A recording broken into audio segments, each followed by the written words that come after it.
And welcome to the first Economy Committee meeting of this Assembly here in this chamber. Very exciting.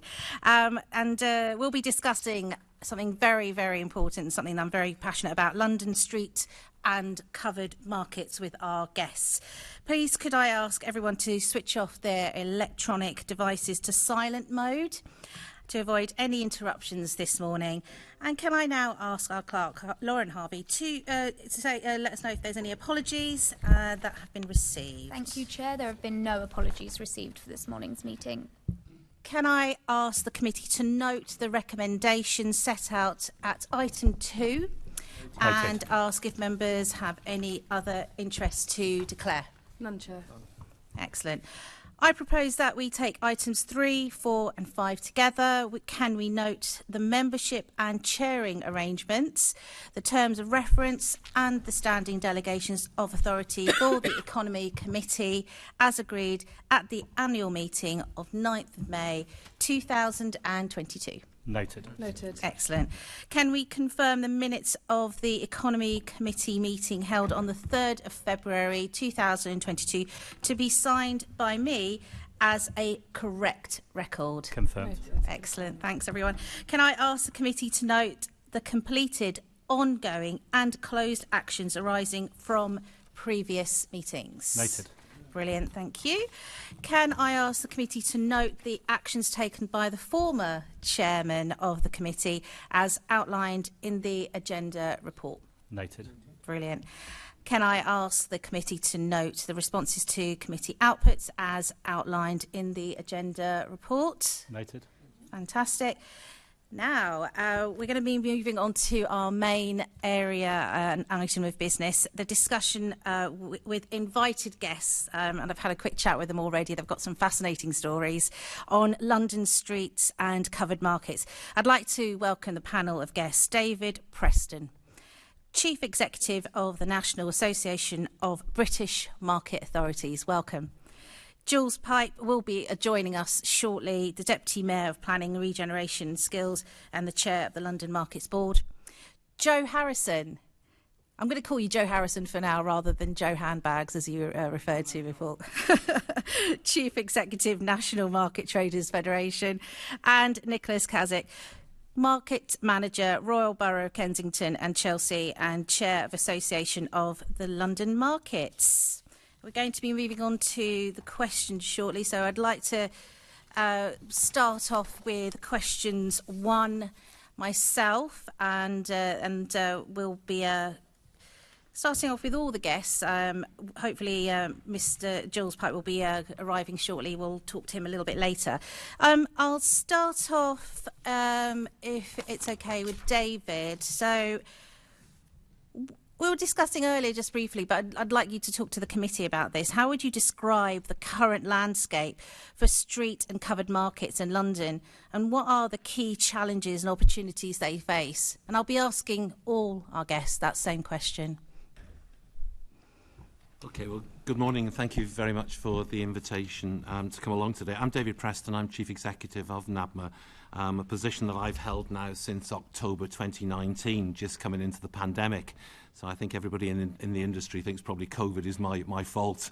Nabma, we've got 300 members across the UK, 80% are local authorities, but we're seeing a real growth now, which is exciting, in private sector operating markets, but also CICs, bids, and also parish and town councils where services are being devolved. I think from our National Association's point of view, COVID obviously has had a huge impact, but many markets now across the country are saying they're experiencing a renewed trust and support. They've provided essential, safe shopping throughout the pandemic. And there's been huge innovation in the industry, which I think is going to carry forward now with traders getting together for deliveries online, collaborative working where traders have got together and provided these essential services and click and collect. And I think that has changed the industry. Some markets, historically, they've had to change location, and they found that changing location is sometimes better than the long history in traditional sites. The operators, generally, they've supported traders throughout the pandemic, and certainly Joe's organisation and mine have worked very closely together. I think our concern is that many of the operators have received little or no support from government whatsoever throughout the pandemic, and some huge losses have been experienced in terms of rental. I think we've also seen that many long-established traders have retired. The biggest concern to us was that the majority of our members back in 2021, we did a snap survey, and they told us that they had concerns over the future of their market. Now, we don't know to what extent that's borne out now, but we're undertaking another national survey, which we're going to launch next week to help us understand the now position. I think there are a lot of issues that perhaps aren't necessary for today, but I think generally for some, perhaps COVID and coming out of it as indicated markets at their moment in the sunshine. I think other markets across the UK have a long journey ahead of them. It would be remiss not to mention that we've now started Love Your Local Market for the next 3 weeks, which we've linked in with the Queen's Platinum Jubilee. And if you look at our Twitter account, you'll see what some fantastic markets are doing up and down the country over the next 3-week period. I know Joe will talk about his National Young Trader market, the national campaign, which we endorse completely. I think there's a lot of issues, but the big one for us now is to encourage start-up businesses to look at, there are so many people who have lost their employment, have been displaced in their employment, but markets are the place for start-up businesses, low risk, low entry. So I think our summary from Nabma's point of view at the moment is it's a very mixed position across the country. But what has to be borne out is that markets meet many agendas in terms of retail, employment, tourism, hospitality, and I think more so now climate change as well, with shop local, less food miles, and I think during COVID people have got more conscious now about where they shop and what they shop for. Thank you, David. I mean, that environmental impact is so important. I'm glad you mentioned that. Joe, over to you. What do you think their challenges are at the moment, and what do you think their opportunities are too? Yeah, there are opportunities, and I think there's some, obviously, investment always needed to keep the environment in which the markets operate clean, tidy, attractive to the shopper. I mean, today's shopper is very aware of the clean and tidy shopping centres they use all the time, and I think in London particularly, I think there have been some really good jobs done by the local authority managers on starting moving that forward and having some really great initiatives of how they need to be and how much more they need to focus on actually managing markets from an encouragement of doing better with the traders rather than an enforcement approach, which has been adopted many years ago. So we're moving in the right direction. As David said, COVID had a massive impact on most industries. Ours, particularly the non-essential goods, were really badly affected because they couldn't get to trade at all for 3 months. We did a massive government lobby on getting the markets back open again. We managed open markets getting open by the 1st of June 2020 and the indoor markets 2 weeks later. It's fair to say that outdoor markets have particularly improved in number of traders, improved in the number of shoppers using them, and I think the COVID element has been quite a big factor in that. It's the safe outdoors, and so I can around the country, and I don't want to be just London specific, but there's areas where we were down to 8 and 9 traders on the market pre-COVID, and now there's 30 traders there. So it's obviously some of that is some of the work we're doing with our young trader market. We recognised that the industry was desperately short of young people working within it. And there's a knock-on effect with that of young people coming shopping because the young people are selling stuff that they want to buy.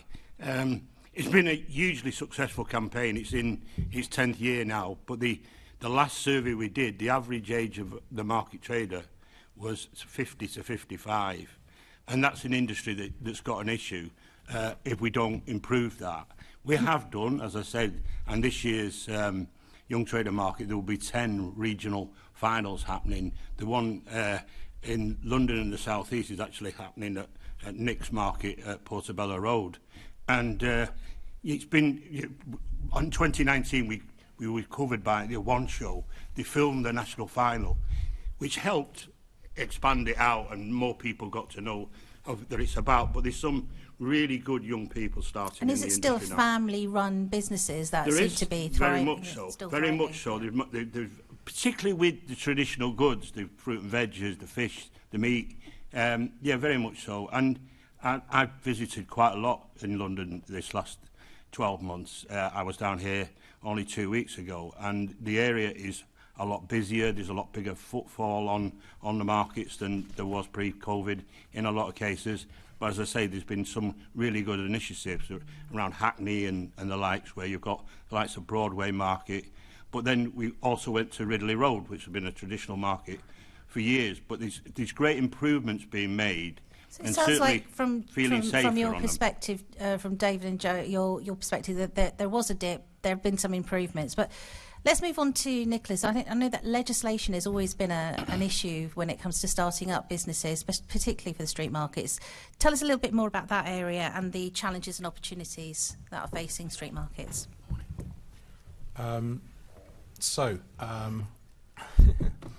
It's an interesting one. So you've got the London Locals Authority Act 1990.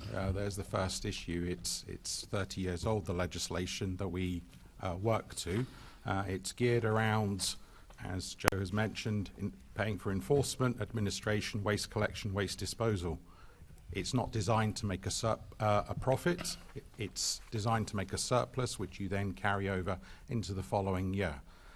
Some of the boroughs of London have moved into the Food Act, which gives them certain other powers. However, with a history of the London Locals Authority Act, which gave the rights of succession to traders, it protected traders. It was designed to give that balance so that the council, the onerous council doing enforcement and issuing fixed penalties for doing misdemeanours, they had the right to go to the magistrates' court for their protection. So that keeps councils in check in doing a fair and transferable kind of process, which means that the trader is protected. So when we look at the legislation, there is much to be said about moving it on. Around London, you will find the likes of London Farmers Market, the private operator. They work in Kensington and Chelsea, and we use out the legislation and stretching it to its limits, as it were, as to how we license the trade to happen. Many boroughs would like to see the ability to allow a market operator to be licensed directly, and therefore they bring a market to the table. Because many councils, as I said, what we can charge for, we need to keep in check, because the traders want a reasonable cost.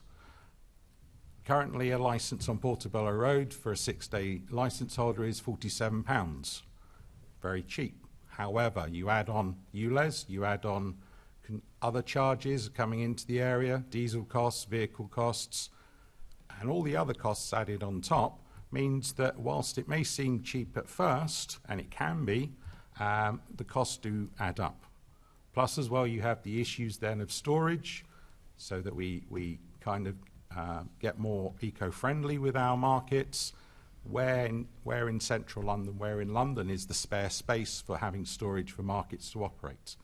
We have some 60 storage units which the council has protected under various local development frameworks and planning policies, so that if something is going to be removed, it has to be replaced, like for like. The 60 units aren't enough. I could double that and still not have enough space with the numbers of traders that operate on Portobello and associated markets. So in terms of the legislation, the ability to allow private operators to be licensed directly is one thing. There's much to be debated about the use of the term profit or surplus, because that surplus could then go back into the markets to be used for further regeneration and training, etc., etc. From training the traders, who can be quite set in their ways and have not seen various approaches to how they could improve their business, So COVID was a great one for chip and pin.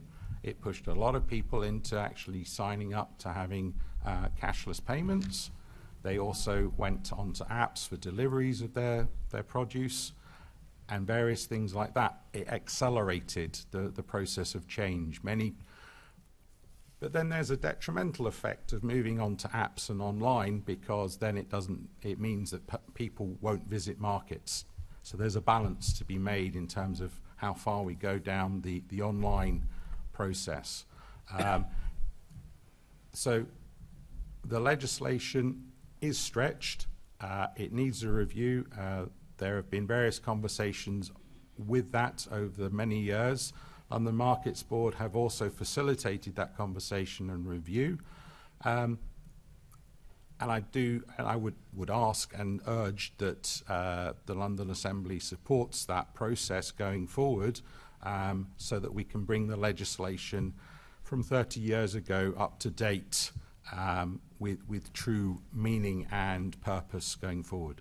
Thank you so much. There's a lot to be picking up on that later on during the committee. And Jules Piper, the Deputy Mayor, who you've been on board with the launch of the London Markets Board, and I'm sure we'll be talking a little bit more about that in depth as well. But when the GLA last mapped all the city's markets in 2017, there were around 280 street and covered markets in operation across London. Can you give us a figure or a best estimate as to how many are in operation now in 2022? Not at this moment, no, not since post-COVID. Do you mind just coming closer to the microphone? Yeah, Thank sorry. you. No, not since post-COVID. Not so. You have no figures at all. No, I don't have a specific figure. Will you be able to provide some figures? I'm not sure that we could do with any accuracy. I don't know whether Joe or any of my fellow panellists have. So there has been no data since 2017, and the meetings that were held were suspended due to the pandemic. And there's, that flags a concern for us at the, as Assembly members and the Economy Committee, that there's been no research into this recently. Well, no. I mean, we have the online tool which keeps track of markets as best it can with the information it's supplied. It's not a proactive thing. We don't employ people to go out and visit markets. 280 across London. So the focus for our committee today is just to help make sure that our markets are thriving, and there is a risk that because of the pandemic there has been a dip.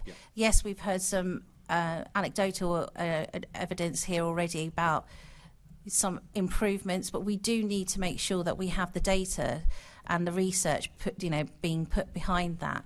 And I would have thought that as your role as Deputy Mayor, you would have had time to look through that at some point before our meeting today. Will you be able to do some research on that for us so that we can look at a later date? Yes, I mean, obviously we do. We have, as I said, the mapping tool, which was up to about 280 markets as of March 2020.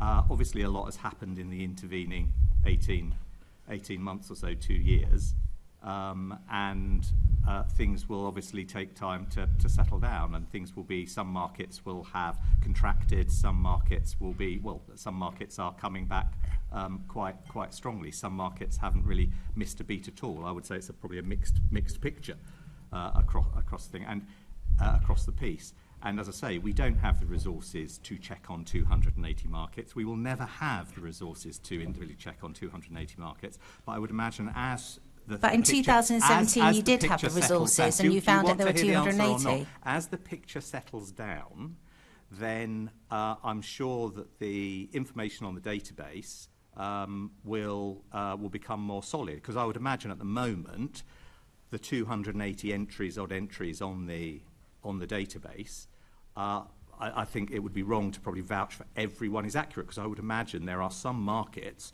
where the priority of the people running them and organising them hasn't been to maintain their entry on the database. I would imagine as the situation settles down, the information will be more solid. When But does I don't this think there's situation any- settle down exactly? That's the thing that concerns me. Are we getting a date on when these things all settle down? It's in the control of local markets as to how if they enter things on the database. It's kind of like a self-service website. I say self-service. They're not actually making the entries, but they have to inform the GLA.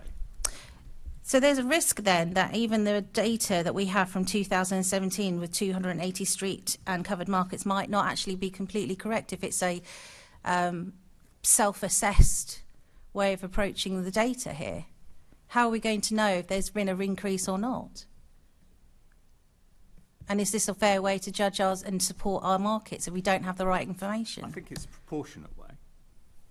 I don't think it's proportionate to spend public money on employing someone whose job is to go round and check and find evidence for the activity of 280 street markets. Okay, I think the importance for us is to make sure that we have a thriving community of traders. To advertise themselves. Yeah. It's in the interests of the markets themselves to advertise themselves, and this is an avenue by which they can advertise themselves. So I think that there is this self-interest in letting us know. I don't think there's any reason to think that the markets database is wildly inaccurate. Okay, so where would you say there has been an increase in markets, and what kind of areas do you think? I don't know. I think this is a question for my colleagues. I think you're confusing me with my co-chair. I'm the lay co-chair of the committee, and I think it's important to have on record that there is a co-chair who is the former director of the new Covent Garden Market Association. And I'm joined today by colleagues who obviously have their fingers on the pulse of markets within London. Okay. I mean, there is a concern that there hasn't been a meeting for a while where, you know, you are obviously part of that board, and to be on top of that area and the top of that remit, I think, you know, we do need to be, I would have hoped that the deputy mayor in your position would have had just a little bit more clarity of what exactly is happening with street markets, and it seems a shame that you haven't got that information. I think, Joe, you wanted to come in at this point. Yeah, by way of information, we run a national database of markets, and actually we run it in exactly the same way. We rely on the markets to allow us to let us know whether they're no longer in existence or the manager has changed and what have you. It's quite a comprehensive database, but really Jules is right that the reliance is on the individual. Now, there's a cross-section of local authority-run markets which will be generally quite accurate,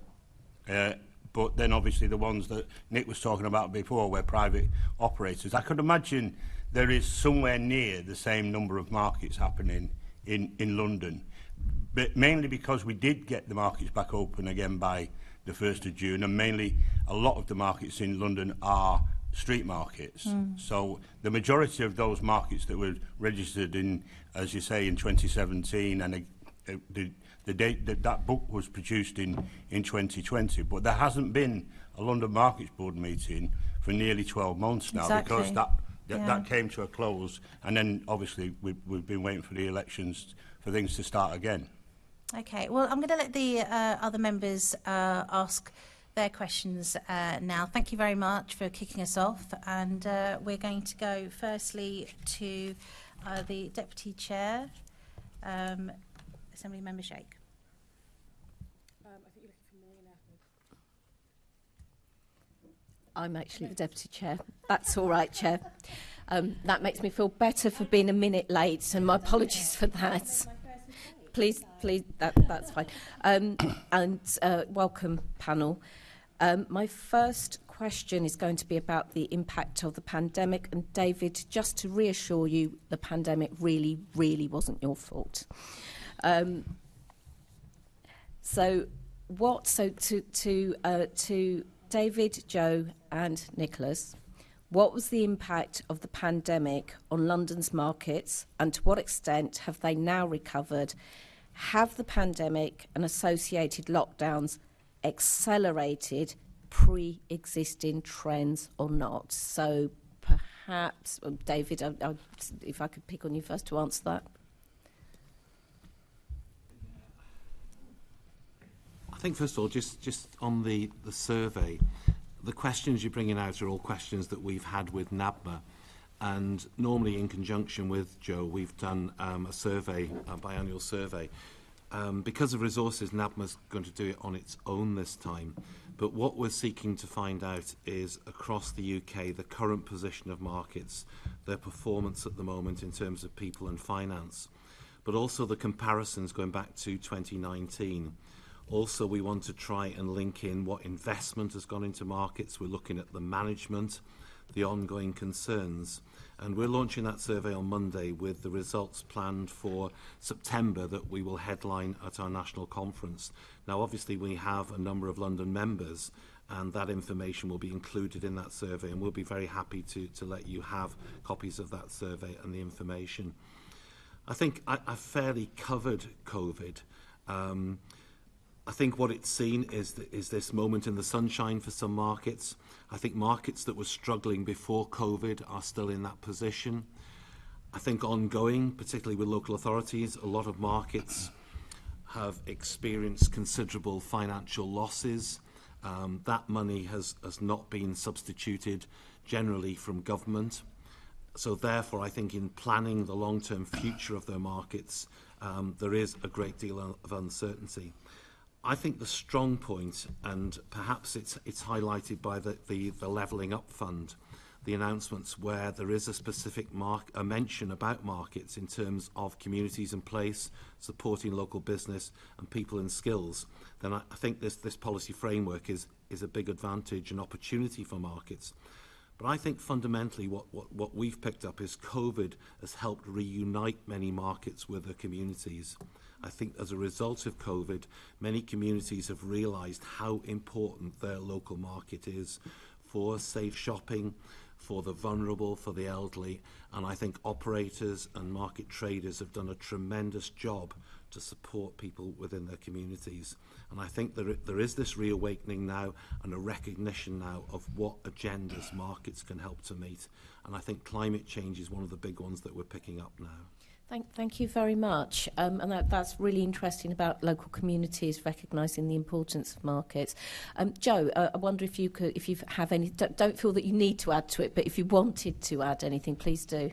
Well, yeah, as has been previously said, obviously there was from a trader perspective, there was a real mixed bag of help for them. Some actually did quite well out of the grant situation, but some of the way that the grant guidance was written, those without fixed premise actually fell short, and we've done a lot of work with those local authorities in order to guide them into the place. I mean, when the Chancellor announced the help, he used the words market trader, but in the guidance that was written, it focused on premise, and therefore that's not the initial ones which is associated with the business rates, but those that were given out under discretion, and some local authorities, in my opinion, didn't get it right. Others did, and others have been really good. As far as and it cross sections with the last question as well, that I would imagine those markets that have failed are those that have been run privately, and therefore commercially the company that was running them went out of business because they couldn't operate for 3 months, and that way it fell. Where those supported by local government have obviously managed to work their way through, although probably showing quite large deficits as far as the operator is concerned.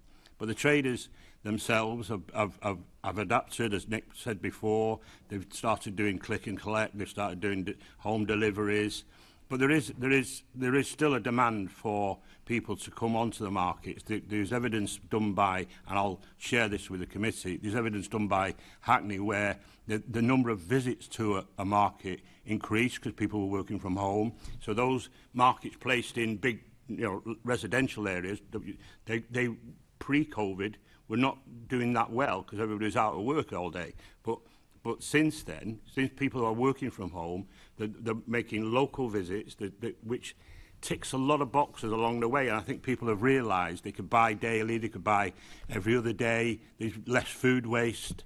than shopping at the supermarkets. And so those markets have really seen a real uplift in their attendance, the number of visits that people make to them, and it's been recognised by people that supporting the local market, they're actually supporting their own community as well, because most of those traders will come from that community. So there's been a lot of pluses, and there's been, obviously, as I say, some of the victims of this are those specialist markets that were privately operated, and the companies have folded. But those supported by local government have done exceptionally well. Okay, thank you. Nicholas, did you want to add anything? Yes, I'd love to.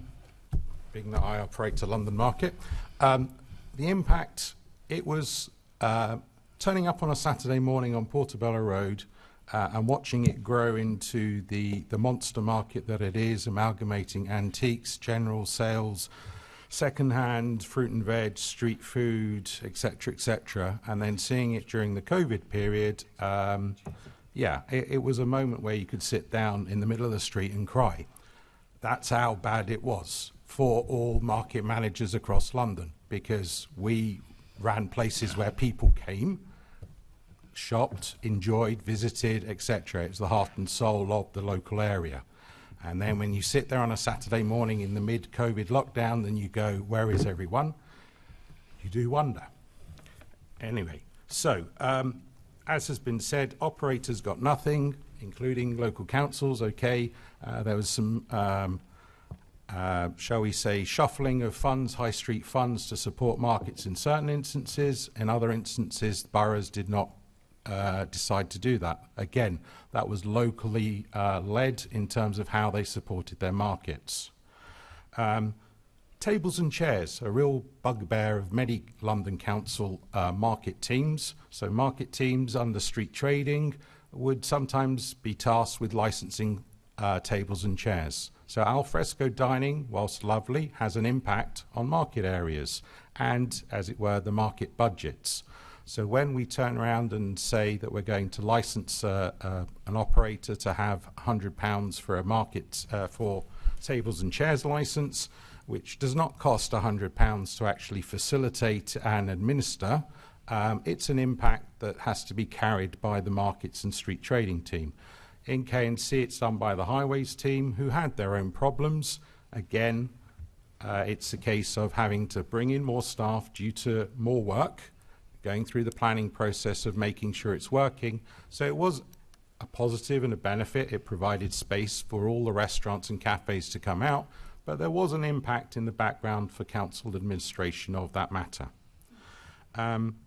It did allow for quick time change in terms of traders, as I've already mentioned, going to cashless payments, using apps, delivery services, so it did move traders along. Famously, there was big debate about florists.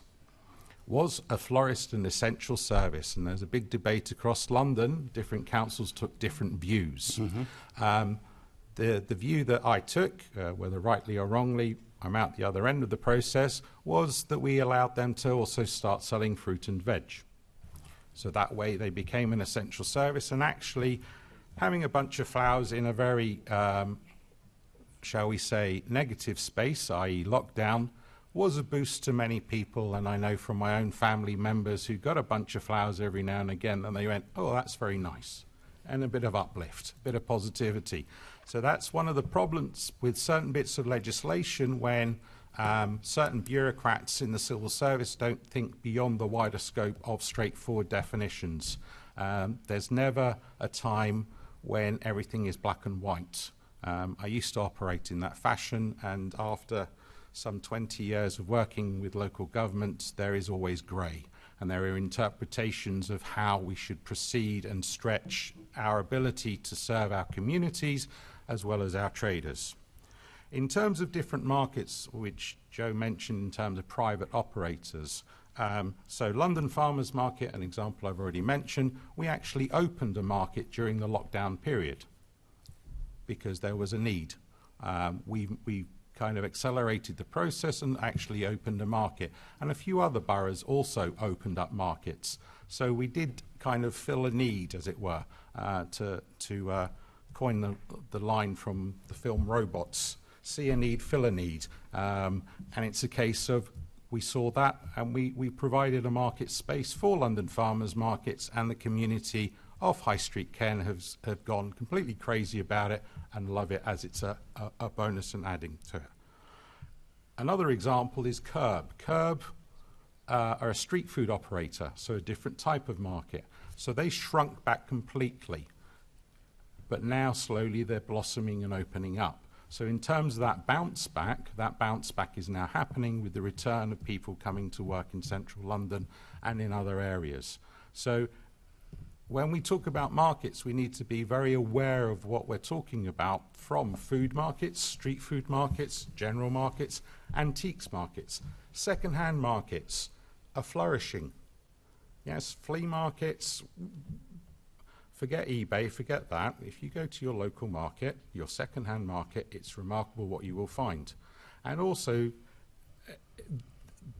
we need to remember that when we talk about markets, because not everywhere is a general market.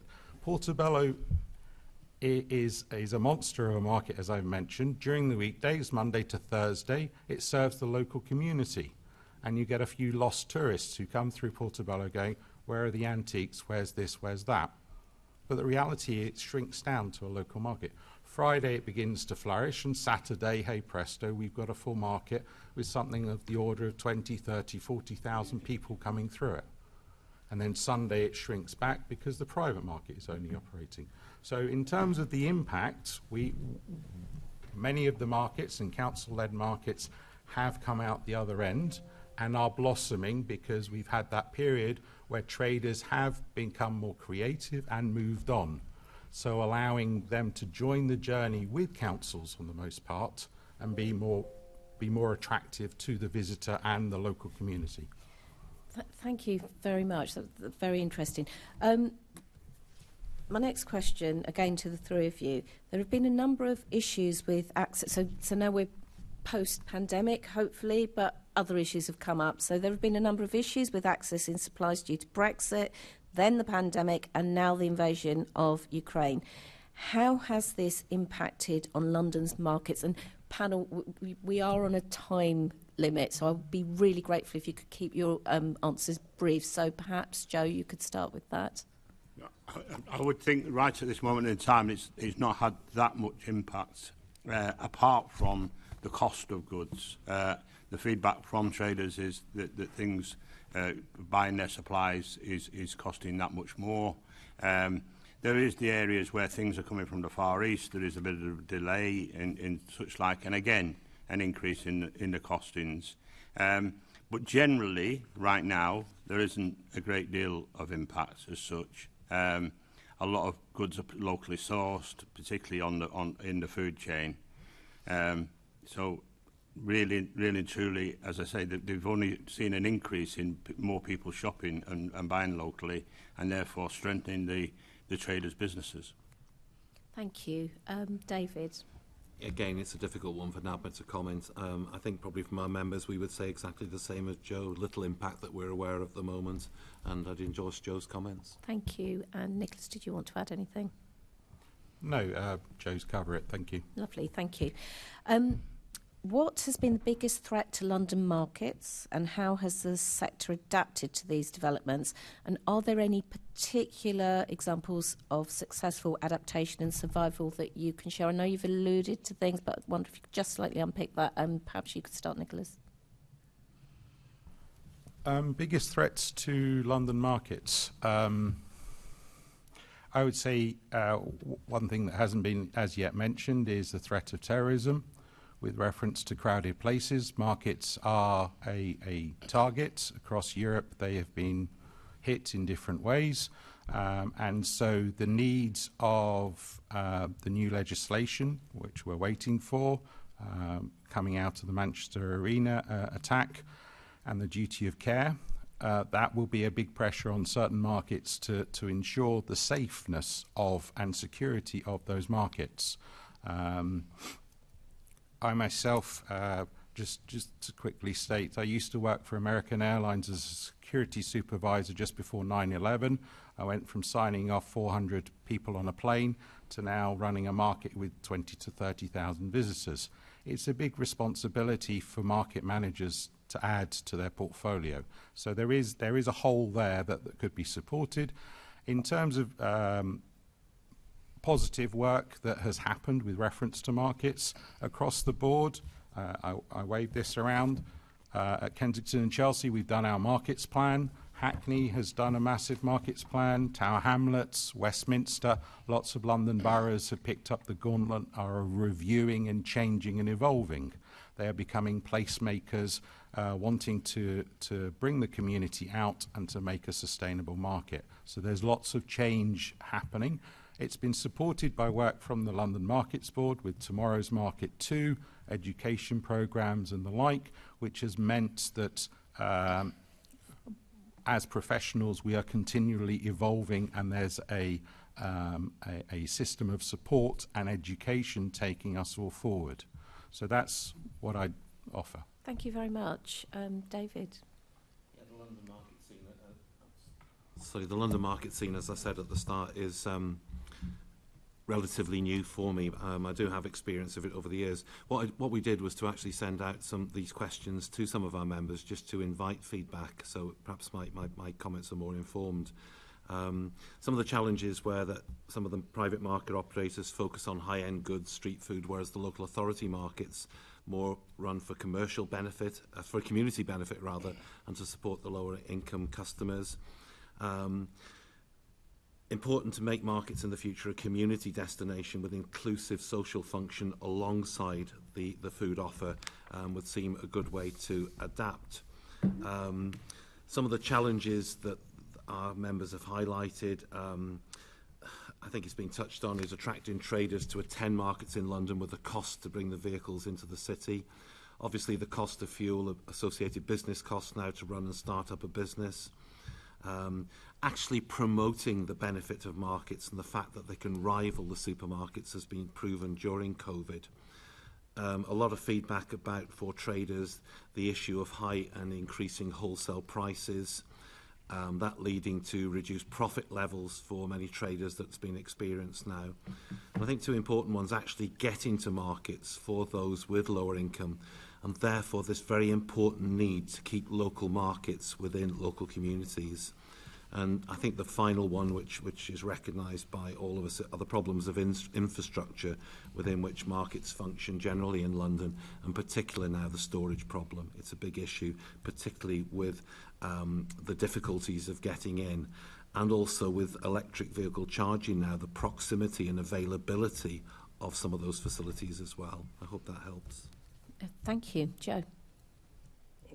From on top of what has already been said, the need to encourage more young people into the trading arena, which, as I said before, we've done now with the young trader market, the Tomorrow market that was run by the London Markets Board, and bringing in different products. So therefore, there's lots of products on the Young Trader Market programme that I've experienced are eco-friendly products and such like.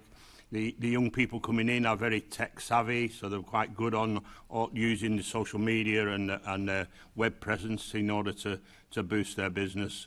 And the support to that is probably something that's really needed, because most businesses, not just markets or retail, most businesses, if they are to fail, generally do in the first 12 months. So it's some support around supporting these young people. I've made to the Retail Markets Forum we have that's headed up by the Levelling Up and Communities Department, that maybe ideas around young people still being able to get the universal credit as well as starting up their business. So it supports them on a it's only little and it's not extra money, it's the same. But generally supporting these young people to come in, which in turn I think we'll see an upturn in young people shopping on markets.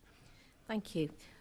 We've spoken about private and community operators. I wonder how much of the recent growth in London's markets has been attributed to markets run by private and community operators serving Londoners on higher incomes often, including the smaller farmers markets that Nicholas talked about.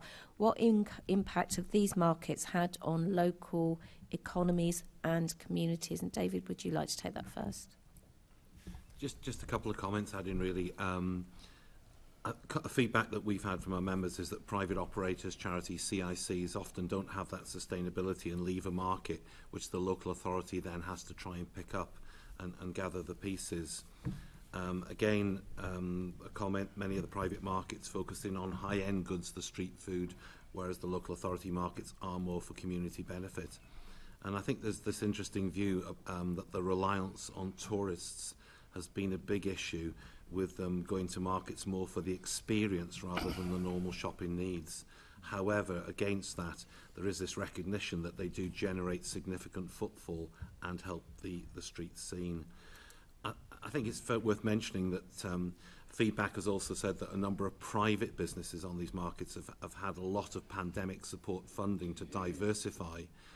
So therefore, with a robust business model, these have survived, whereas other businesses, such as local authority traders, that couldn't meet the grand criteria that Joe's mentioned, those businesses have collapsed. So that's just some brief feedback from our membership. Thank you. Joe? I would say they've had little impact on the general run markets, generally because the diversity of the product is not necessarily the same as. But also there is great examples of where local authority run markets have been improved upon.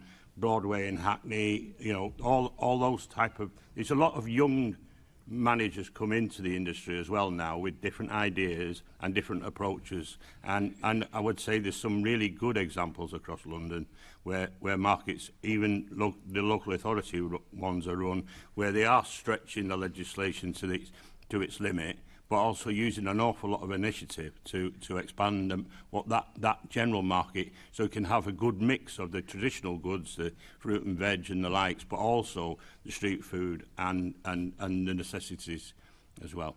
Thank you. Nicholas? So in relation to this, the lower income Londoner, as it were, with reference to farmers market, you're right, they're not for their pocket, and that's something that's been recognised in the work that we've done looking at K&C, where there are pockets in the south of the borough and in the north of the borough where there is a need for change, and we're working with Change for Life in terms of projects to pick up the need to fill in those gaps with reference to that. And there are other examples. Acton High Street has a market run by CIC which has successfully established itself as a place outside the Morrisons, of all places, huge massive supermarket, and they've put a market in front of it so you feed off each other, and it's realised that there's a relationship there. There have been discussions by other boroughs, neighbouring boroughs, taking that idea forward.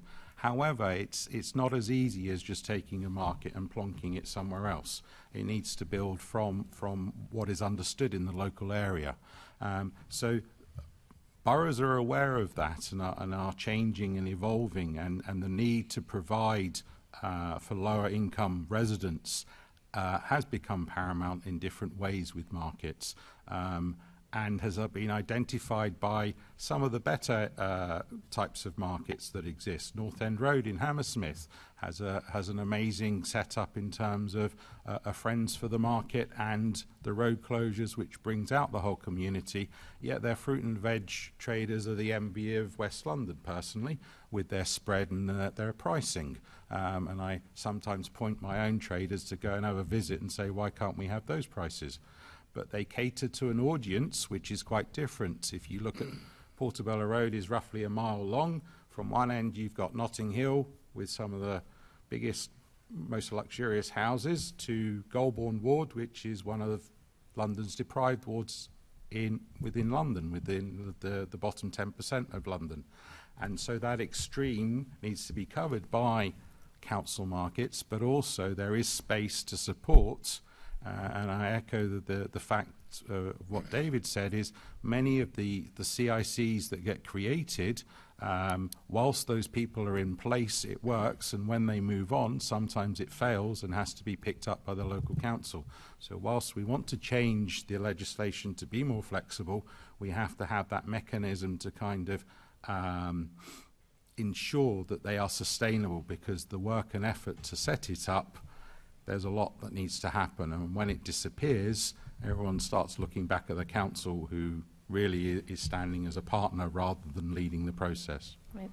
Thank you, and that beautifully leads to my next question, which, Nicholas, I think you've basically answered, so I won't come to you for this, but my final question is, how are markets that serve customers on lower incomes faring in 2022, and is there a danger of traders being priced out by new operators targeting more affluent customers? So, Joe, would you like to answer that? Yeah, I don't think that is the case. I think what has been proven during the pandemic and various lockdowns and different restrictions that have been placed on them, there's a real recognition of the local market being an ideal place to shop for groceries. And as I say, there's certain areas, particularly where there's a higher residential area, that there's actually seen an upturn in the trading. So markets are, the key word to markets is local, and local. So a market should provide its community with a demographic and should mirror that. And therefore, those in areas where there's high earners and likes should adapt to serve that the public and the community they've got. Those in the more different demographics of low earners and what have you, the market should strive to actually supply its community with that and become that community hub. We've done a study. We've been a partner with the Leeds University on the commercial, not the commercial, but more the community value of markets, and that has just come to a conclusion. So I was asked by the leading professor on that was Sarah Gonzalez to share the documents now with you. So following the meeting, I'll happily share the findings of that, and it's been well received within the industry as well. So I think it's horses for courses. It really is, and recognising that fact, a high-end farmers market will not work in an area where the lower earners are there. So it's about knowing your community, knowing the demographic of the community, and adapting your market to suit. Okay, thank you very much. And yes, we'd love to see that report. Thank you very much. And David. Again, following on from Joe, I think what COVID has seen is this reconnection of markets with communities, where it was supermarket or market, and a real focus with markets on not just providing but helping vulnerable and low income. I think we've mentioned already about deliveries, traders and operators collaborating together, and we promoted through Nabma a Community Heroes not competition but awards scheme, and some of the things that we learnt from that about what markets are doing. I think Hackney was a wonderful example where their youth council was not just ringing up some of the low income and the vulnerable people that they were aware of, but they were also helping with direct deliveries to them. It was a wonderful story. There was another story in the northeast of a food stall, fruit and veg stall, that's supporting low income, but had gone beyond that and was providing online help in how to cook fresh produce and to get the maximum value. So again, another wonderful community story. And there are lots of these on markets around the UK that have come out from the pandemic. And I think just lastly, what has been interesting, Joe's mentioned, he had the same email as me to mention the Leeds University study, but it is a fantastic piece of work and it does focus on one of the London markets. But we've noticed with Nabma over the last couple of years, the interest from universities now that's awakening, and students are undertaking research into markets and their value.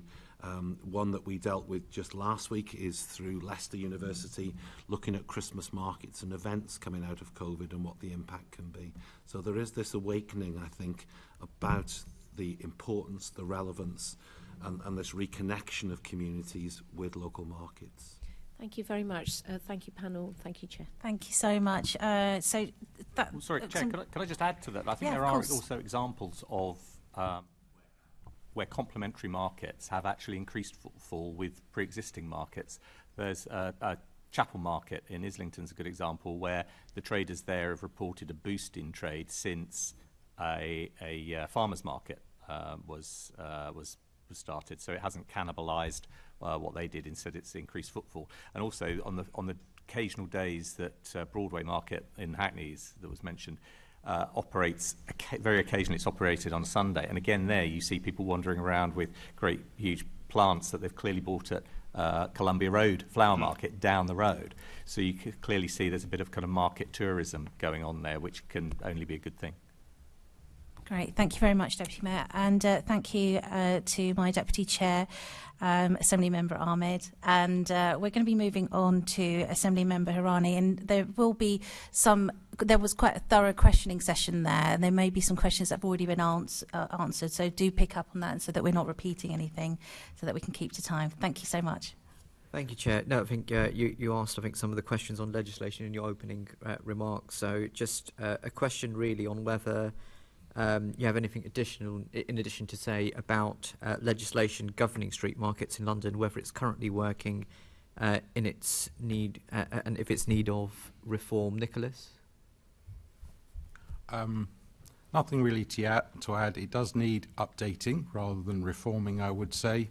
It needs to look sideways to the Food Act and maybe the fact that it needs to evolve and brush off many of its historic parts of it, because the legislation is designed to facilitate individuals coming together to create a market. That's the legislation, rather than market legislation itself. So we are licensing individuals to come together rather than licensing a market. And there needs to be some kind of thought process there, not that we end up with private operators or other operators popping up and we're all taking from the same pie, whilst one may be serving a community in a better sense, the other one is taking all the cream off the top, and so it means that the one serving the community may well fall away because it's not sustainable. So there needs to be, in that legislation review, consideration of that.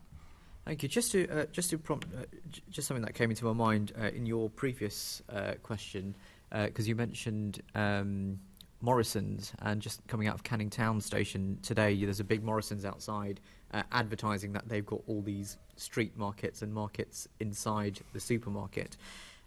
Also, you've got confusion with some restaurants, and even I think Westfield have some outlets where they're advertising a street food experience.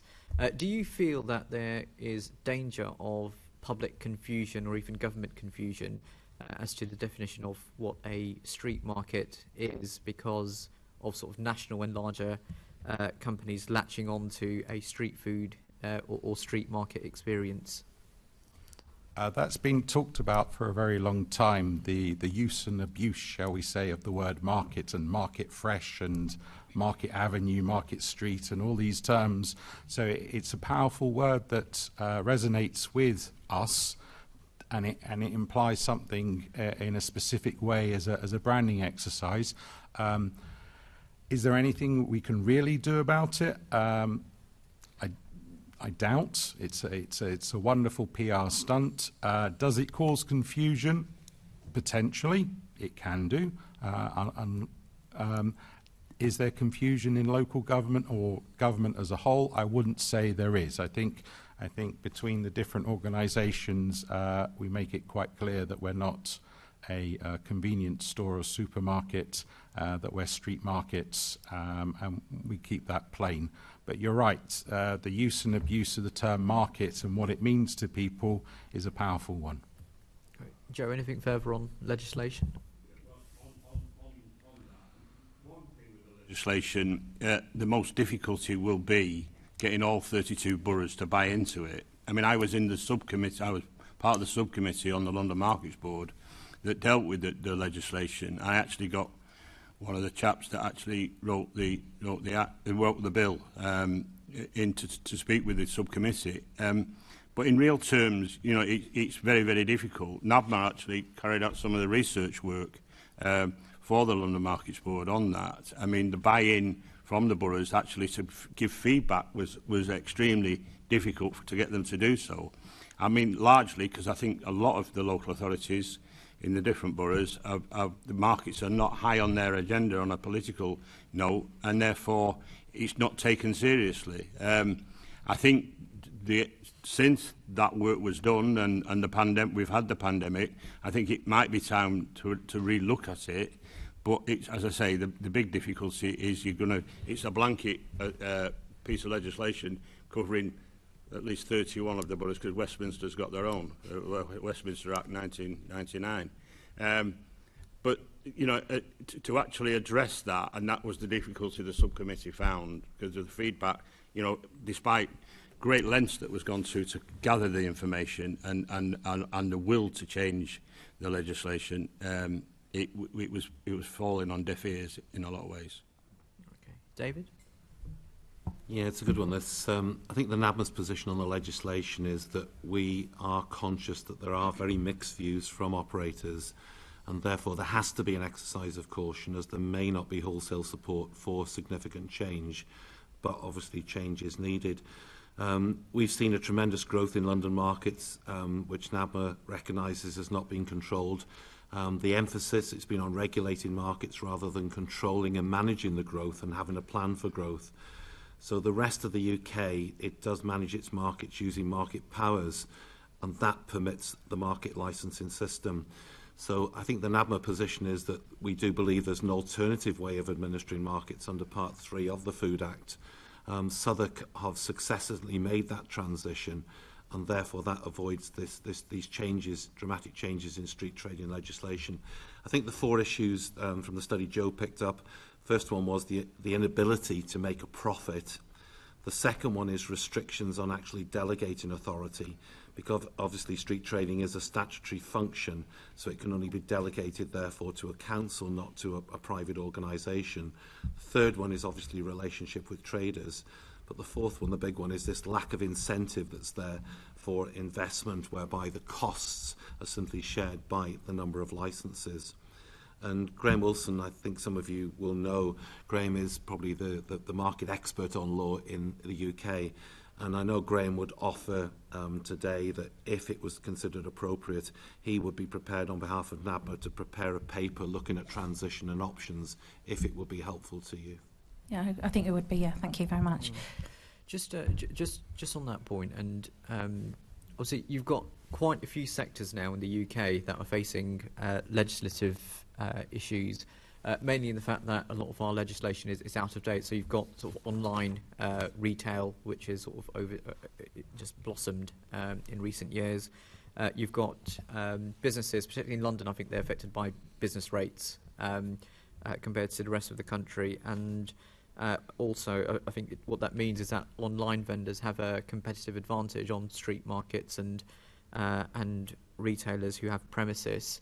Do you feel that, given all the issues that you're facing with licensing and issues with street markets as well, that legislation in the UK, when it comes to retail in general, is just now fundamentally flawed? Maybe David and Joe on that one, because you've got the national picture. I think it is flawed. Again, I can just quote really. It was a response from one of our members who said the legislation was put together by traders when markets were thriving, vacancies for pitches were rare, competition wasn't an issue, and traders were packed tightly together, and markets worked well with little intervention from council authorities, whose only input in those days was to ensure traders were licensed, fees were paid, rubbish collected, and the market was cleansed. The ring-fenced account, it was adequate in those days for local authorities to finance the resources that manage markets and provide these services. I think it's changed. I think we've seen that markets, COVID has really highlighted this. Markets have missed out significantly, the operators. Each of the sectors, retail, hospitality, tourism, has been has had the opportunity for excessive grants to be made available, but markets fell through the loop in each one of these. And I think the importance of markets and the sectors it fits into, it must be recognised. Joe, anything from your perspective?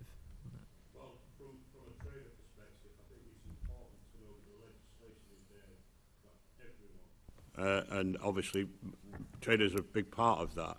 And therefore, if it is to be changed, it needs to be recognised, and the transparency and the fair treatment of the traders needs to be within whatever is coming to take its place. I really do think it is outdated. There's no two ways about it. It is outdated, and there is a need to change the emphasis from, as I've said in my initial answer today, was that there needs to change the emphasis from actually enforcement and to market development and business development within the markets, and any new legislation needs to recognise that. Great. And does the Mayor have a role in supporting local authorities and traders to understand current legislation, and what asks do you have at the moment from government on this issue as well for support? Maybe start with Joe. I think the Mayor plays an important role in it, and some of the work that we did do in the last London Markets Board actually offered up a guide on ways of not necessarily bending the law, but actually using it with initiatives to your advantage. But you can't take away some of the restrictions that's within it that holds markets back, local authority run markets back. Right. Jules, you want to come in on that? Well, I think both Joe and David summarised the situation very well. I mean, I think we're moving slowly from a situation where both the legislation and the mindset of councils was very much about its regulation. It's about clearing up a dirty street afterwards. It's about issuing licences. And some councils, increasingly, many more councils are moving to a position of seeing them as an opportunity for economic development. They value them, I think, in my mind, it's almost two parallel strands. It's one as places for low-price goods, community-oriented, and then in parallel, those experiential markets that help develop places. And I don't think they are necessarily always in different parts in the borough, one bit in a poor bit, one bit in the more exclusive bit. I think when you see the pattern in London, I think it is very mixed, and as an example I gave earlier, they can be complementary. I think the legislation does have to change to keep up with that. Joe's absolutely right. It needs to recognise that boroughs want to be more entrepreneurial about it. There needs to be less restriction about kind of who runs them, as long as there isn't element of backstop of regulation for where things go wrong. There's got to be an accountability there. But as Joe said, we found that there wasn't a strong appetite, a uniform appetite for moving forward. There are different views. It's a shame because one of the things the Mayor's funded is a portal that's been developed amongst a small number of boroughs to enable traders to it's easier for them to get a licence, and if they spot that there are opportunities in one particular market, they can go through this portal, book some slots in a market for a period of time over there, and maybe they just want to go to another borough at another time. Well, if there's a lack of understanding on how different boroughs are applying a bit of very old-fashioned legislation, that starts getting complicated if you've got traders who operate at will at different areas. So I think that's yet another reason of many why it would be good if there was a move to updating, but as well as a not a uniform appetite amongst boroughs. That's really more at a political level as well. At London councils, there's I don't think there's a huge appetite for a new London Local Authorities, an update of the Local London Authorities Act. And that's where it would be done. And also, there's no appetite, I think, in central government to look at this particular area either. Right. David, anything further on role of the Mayor? Yeah, I think from Nabma's point of view, we recognise the importance of that role. I think we've mentioned already about proceeding with caution. Certainly we're aware of the great frustration at the delay of the appointments and announcements with regard to the new board. But there is this recognition it's a time of opportunity, it's a time of change, with benefits potentially for community, economy, place management for markets. I think what we need to do is to understand what the role, the priorities of the Mayor are going to be going forward, to understand what the aim and the action plan of the new board is. Because under that, we have two organisations that we facilitate in terms of the London Street Trading Benchmarking Group and the Association of London Markets. And we need to understand what the pieces of the jigsaw are and how we can develop this collaborative and consultative framework. Once we've got that in place, where we understand the board, what's underneath it, then there's the opportunity to develop this strong voice for London markets. But also within that will be an action plan, and possibly changes in legislation can be considered. But I think it's important from a top-down point of view to understand those priorities, to get the board appointed, and then to develop the action plan. Because at the moment we feel held back, that we don't know what the future role and influence of our two organisations can be. Right, and finally, Nicholas, anything from that you'd like to see from the Mayor on this that hasn't been mentioned already? Follow up with the comment with reference to the arrival of the board. It does take time for it to happen. We understand certainly certain sections of why that's the case, but it does take a lot of time. That's one point. A point that councils and authorities generally don't like to talk about, it's money.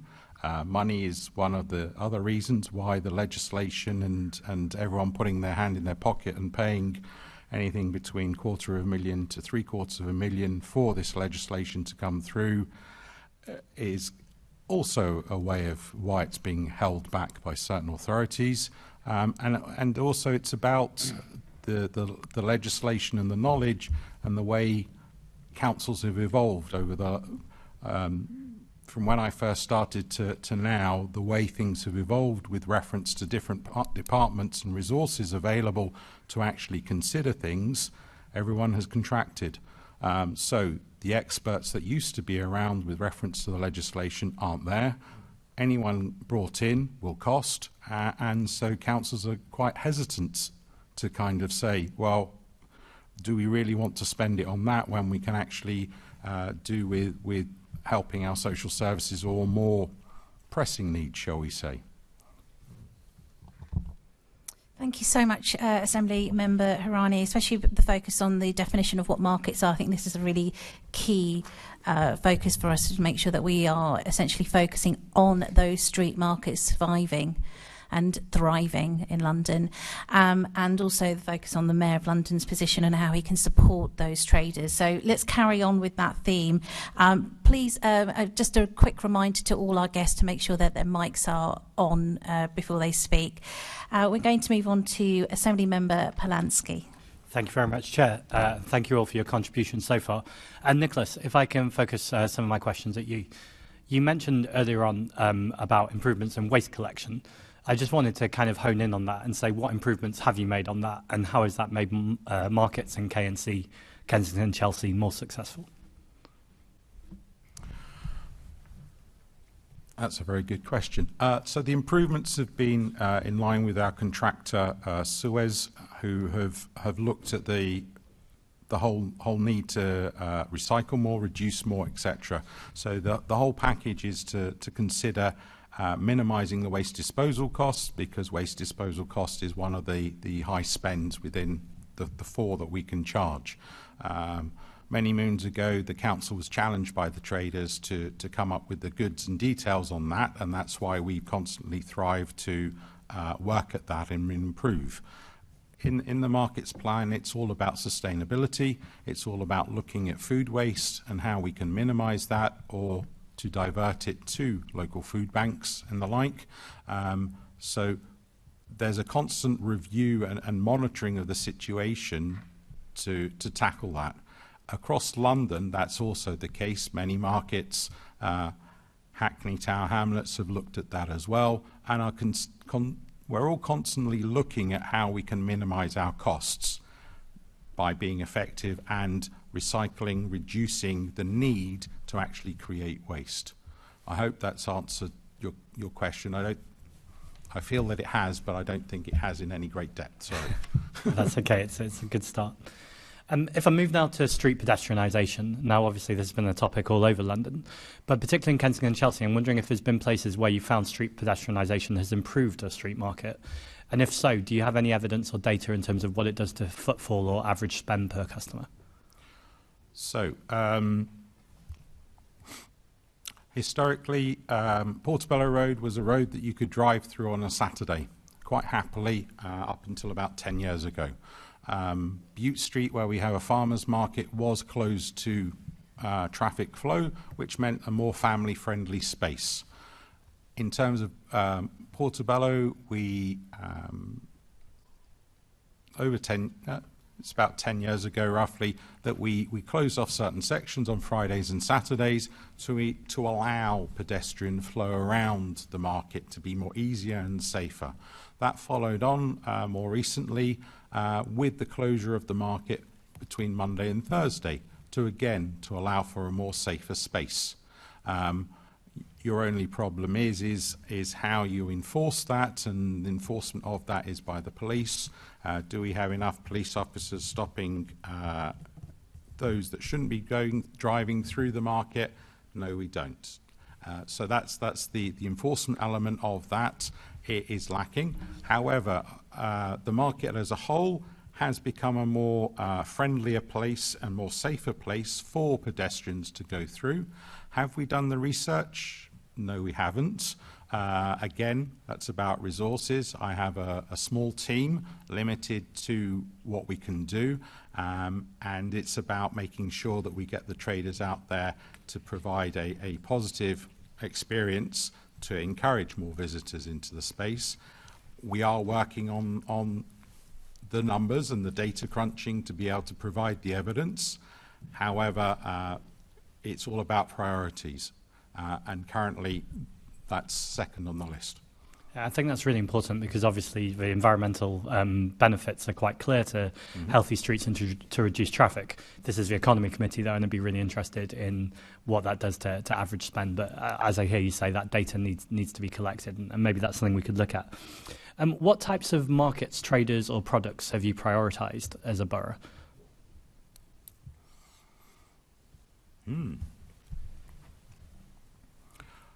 I would say that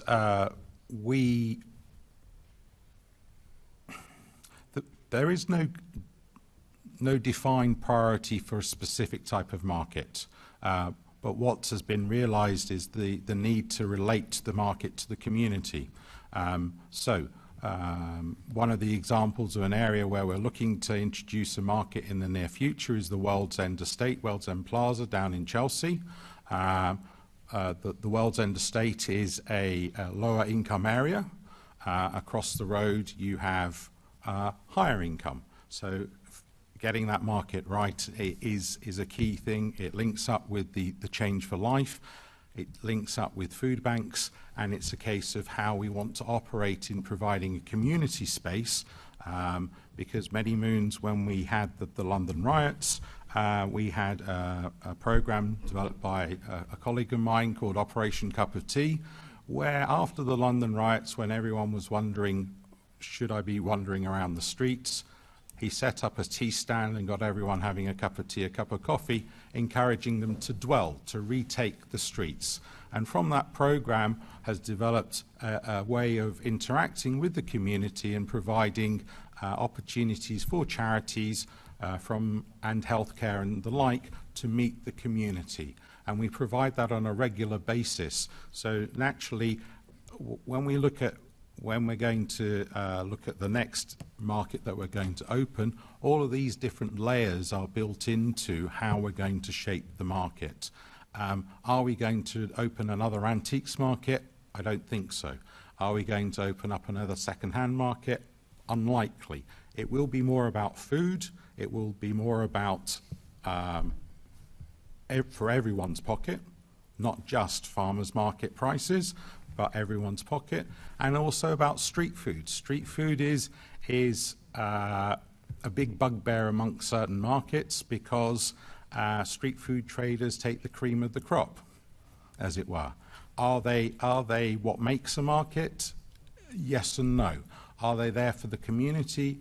It can be debated when the price of certain products, when you're paying £8 to £10 for a burger from a well-established street trader, fine, that's your choice, but does that cover everyone's income pocket is debatable. So when we look at the future for the next market we bring along, we will layer in all of those different needs and somehow come up with a model that suits as many people as we can. So that's where we're at with our markets. Thank you very much. Deputy Mayor, if I can turn to you just on what Nick's saying there. I think this points to some of the tension that I'm hearing from some of the answers in the Economy Committee today generally around markets. That, of course, we want to encourage markets, but also we want to make sure that there's equity and that there's access for all. What do you think you can do, and from the Mayor's team more generally across the GLA, to make sure that local boroughs are prioritising that essentially local markets should be for local people and they should serve the culture and the community that are there? I don't think the Mayor can dictate that you have local markets for local people. I mean, that's rather an odd approach. Well, I didn't quite say dictate it, did I? I said, what could you do to encourage it? Well, I'm not sure whether, you know, what the Markets Board seeks to do is to encourage and support the development of markets across the board. I think all you know, both types of markets that we've discussed, both the sort of experiential high end markets and those more targeted towards local people, both have a validity and a contribution to make in a local area. I mean, we would, you know, the Regeneration team here would definitely be and do support local authorities in developing new markets, and it would be for a borough to determine whether, you know, a particular sector was being missed out, whether there was an opportunity there. My experience in the past was that actually markets tend to be grassroots things, and you get approached by both entrepreneurs and groups of residents who identify a particular street and want to put forward the idea of the market. Often in the past, boroughs have found that a difficult proposition because they have been seen as a cost, particularly if there's a fruit and veg element, and there can be a significant clear-up cost. So if a borough, though, sees it as an opportunity for what it is and engages with them about the levels of permit prices that would enable it to kind of, well, to have a debate really with them about, as a borough should do with its market traders, about, well, there's a debate to be had there about cost recovery versus what investment is the borough making in ensuring that those two kinds of markets are available, both those that benefit local people directly by providing cheaper goods, as well as those that are providing a kind of an economic development vehicle. Thank you. So if I can turn back to you, Nick, what I'm hearing from Deputy Mayor is that this is not necessarily a priority for the Mayor from a GLA level. Would you consider in Kensington and Chelsea, for instance, looking at a map of food poverty? And Kensington and Chelsea is somewhere with some very wealthy areas, but as you've identified already, there's some really poor, deprived areas in Kensington and Chelsea. And surely if you mapped that food poverty over, there would be an opportunity there to link some of those places with the highest food poverty with markets where they could have healthy food that's accessible for all, that's grown in the local area. Would that be something you consider doing? Thank you. Just to respond with food grown in the local area, that's quite limited in West London. But I would say, with reference to what I mentioned earlier, Change for Life programmes exist.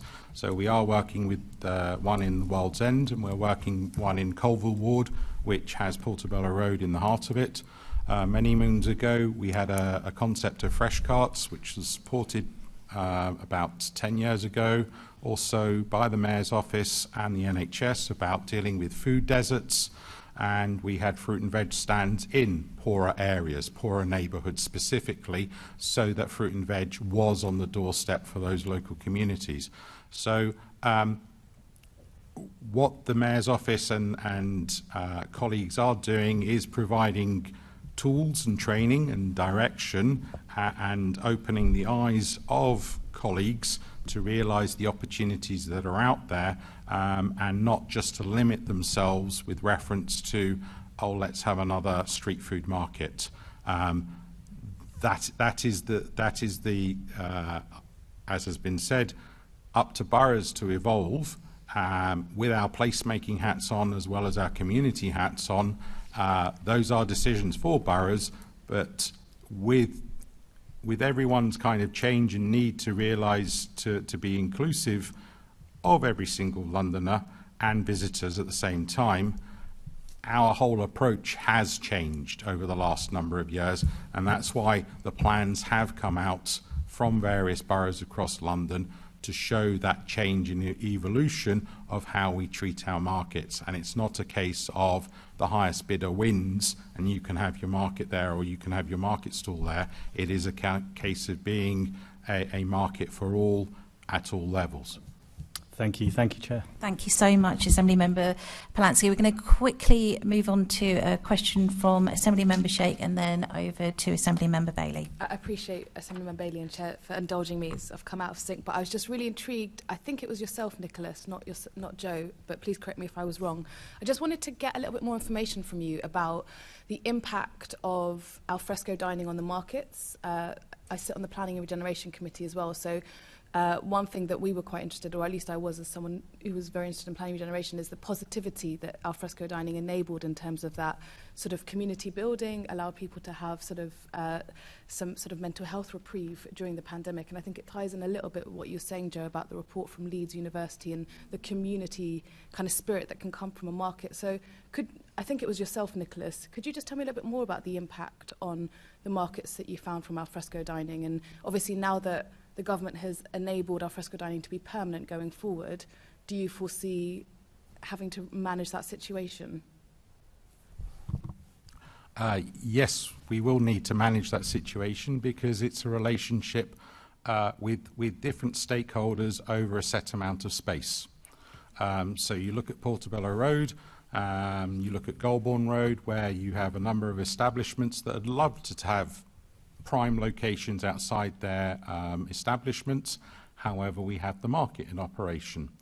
And so for the most part, the different restaurants and the like have stayed back and kept within their setups. However, it's a very tricky one in terms of, again, allowing alfresco dining to support the retail industry, to support the community and the different things.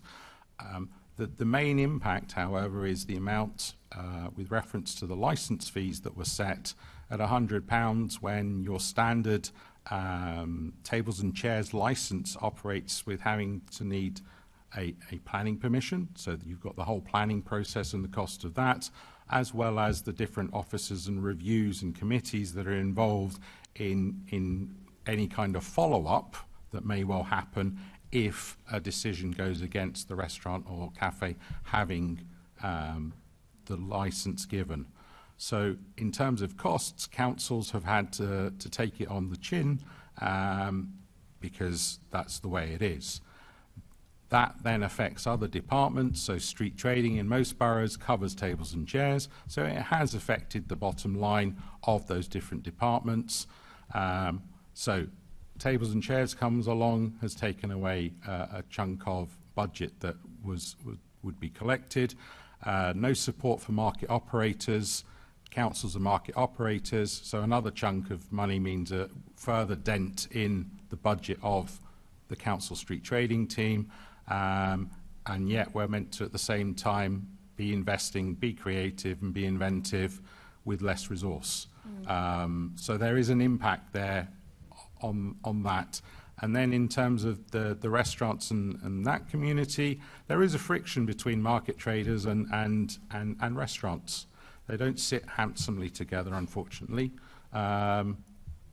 It would be nice to, however, they all want the same space. And having that balance between the two takes a lot of time and effort and conversation, and making people realise the bigger picture, which isn't always obvious to everyone. Okay, thank you. Good luck with finding that balance. And if it's all right, Nicholas, I will follow up with you about this because I'd love to continue talking about it. Thank you. Thank you, Thank Chair. you so much. Moving swiftly to Assembly Member Bailey. Thank you, Chair. I think we've largely done number 12, so I'm going to start with 13 and go from there in the interest of time, of course. This is to everyone, really. I have a particular interest in Nicholas because I come from Kensington, Chelsea. I was actually born right next to Portobello Market, so I know the place pretty well. I used to work there as well at one point. But how do you ensure that the views of London's diverse range of market traders, including women and ethnic minorities, are being heard by your organisations and the local authority?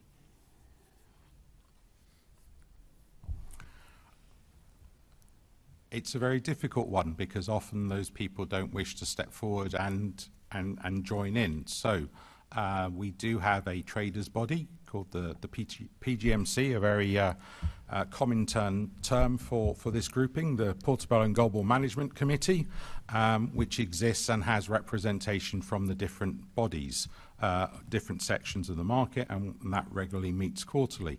We have a Market Streets Action Group, which again is a wider audience where everyone is welcome to come in, and that's hosted by the council directly, by the lead member. We also have, fortunately, the Street Trading Office is based in the heart of the market, so it's accessible to all. Officers are out and about and interact with the community, with traders, with everyone. So we go out of our way to communicate and talk to different people. Over the pandemic, I've had various conversations with people relating to sickness, their age, their worries, their concerns, and interacting and talking through with them and supporting them. We signpost them to different organisations that can offer support. So there's a lot on offer that we respond with, and we do go out of our way to make sure that we have reached out, as we did do over the pandemic. Every single trader got called every couple of months who was a non-essential trader to see how they were doing, what they were doing, and also with reference to the grants to ensure that they had understood their eligibility. And when English wasn't their first language, we'd say, well, come into the office and we'll complete the application with you. Bring in the documentation needed and we'll complete the process. So we're forever striving to ensure that no one is, as it were, left behind, and where possible we encourage them to improve their situation by signposting to different support bodies. Okay, it sounds like you have quite an understanding of who you have to deal with and how. And I think in this instance, that face-to-face contact is probably the best way forward. Can I just quickly focus on the Deputy Mayor for a minute? What is your role as Deputy Mayor in supporting London's markets? What is the most impactful action the Mayor or yourself has taken to support markets, and how has this action been measured? Well, I think the most impactful thing has probably been tomorrow's markets, hasn't it, Jay? Yeah, and the forming of the board as well. No. I mean, obviously this was the first ever London Markets Board, gathering people from across the sector to take a strategic look, a London-wide level look about what the markets sector was in London and what it could be. And so that's been a mix of the very sort of detailed activity of the review of the legislation through to kind of the high-profile promotion of markets with the International Markets Conference. So that's the board. But of all the things the board has come up with and pushed through, I think probably tomorrow's market has had a good impact. The pilot had 30 traders, 30 new traders brought on, and this actually speaks to your earlier point about how do people engage with, has the market sector engage with the more diverse element. Well, actually, I think we'll all admit that it's not a very diverse sector, is it? And at the moment, and when you look at traders, and can I just come in very quickly there? I'm sorry to interrupt. You said it's not a very diverse sector, and I do want to pick up a little bit about the question that Assembly Member just mentioned about the lack of women's voices, lack of ethnic minority voices within this board. Would you say that the board itself is lacking in representation when it comes to women and ethnic minorities? Creating the first board was a bit of a struggle, it has to be said. I've got hopes that the second board, we've got more people coming forward to join it. It's been more applicants, more diverse applicants. It's been easier to populate with greater diversity. But the sector as a whole is not hugely diverse in terms of traders, and that's one of the things that tomorrow's market has wanted to tackle, and it's had a real focus on that. And of the 30 traders that came on in the pilot phase, I think all but 2 were trading up to the beginning of the pandemic, and I think we've got another 60 coming through in the second wave. I've got to say, I find that quite surprising. I used to work in Portobello Market. There's quite a diverse set of traders there. My mum lives next door to Shepherd's Bush Market, which is even more diverse. I'd argue. I think you might have to search in slightly unusual places to find people. But it would seem that London markets have some diversity, and listening to you speak would suggest there's almost none. No, I was not inferring that there's almost none, but it's overall, taken as a whole, it is not hugely diverse. Okay, let's look at some. I just encourage you to look at some of the other markets that are diverse. But how did you measure the impact? Because you've said how important the board was, and I'd ask the question: if it's so important, why has it taken so long to constitute the next one? That's an additional question. And my first question is, how did you measure the impact of the board? Well, as I say, the kinds of activities that it undertakes are not easily measured. I mean, it's reviewed the legislation, for example. We've discussed today about the lack of appetite for change in legislation. So, that hasn't got a numerical, benchmark target to it, and then we judge and the board judges itself against that. As I say, I mean, some of the activities where numbers are involved, it was the tomorrow's market, for example, and those figures I just gave you. The establishment of various programs, the establishment of the website, the establishment of the toolkit.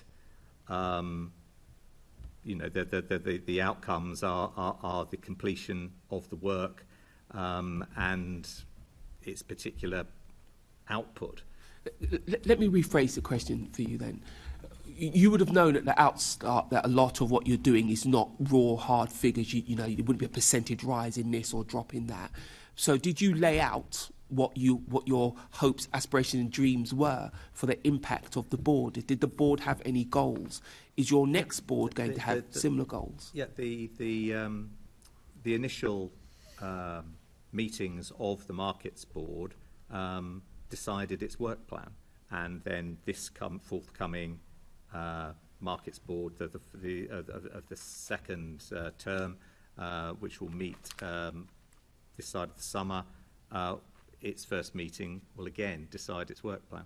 So if I was to ask a member of Joe, you were a member of the board, Yeah. is that correct? If I was to ask you what the outcomes for the board were going to be, would you say they were given to you up front, or did you come with your own? Did someone say to you, this board is constituted and we're going to try to achieve A, B and C? Was that ever said? No, it was discussed what the plans for the board should be with the board members, and as far as diversity, certainly from women representation, there it was probably larger in numbers of women than men.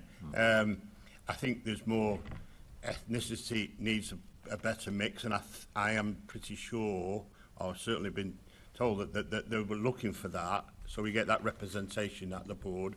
But on the board, you need people with the market background as well to express that. That is happening, and I think one of the greatest things, apart from the Tomorrow's Market, was the conference. I thought the conference was a huge success, and one of my suggestions feedback to the board was, one time we used to have a symposium at City Hall of markets, and I do think there's a necessity to reintroduce that type of thing, so we get more voices and listen to people more, because that's what we did at the conference. It was a huge success because people were coming from all over the world. It was partnered with Project for Public Spaces, and I learned a lot, and I've been in markets nearly 50 years.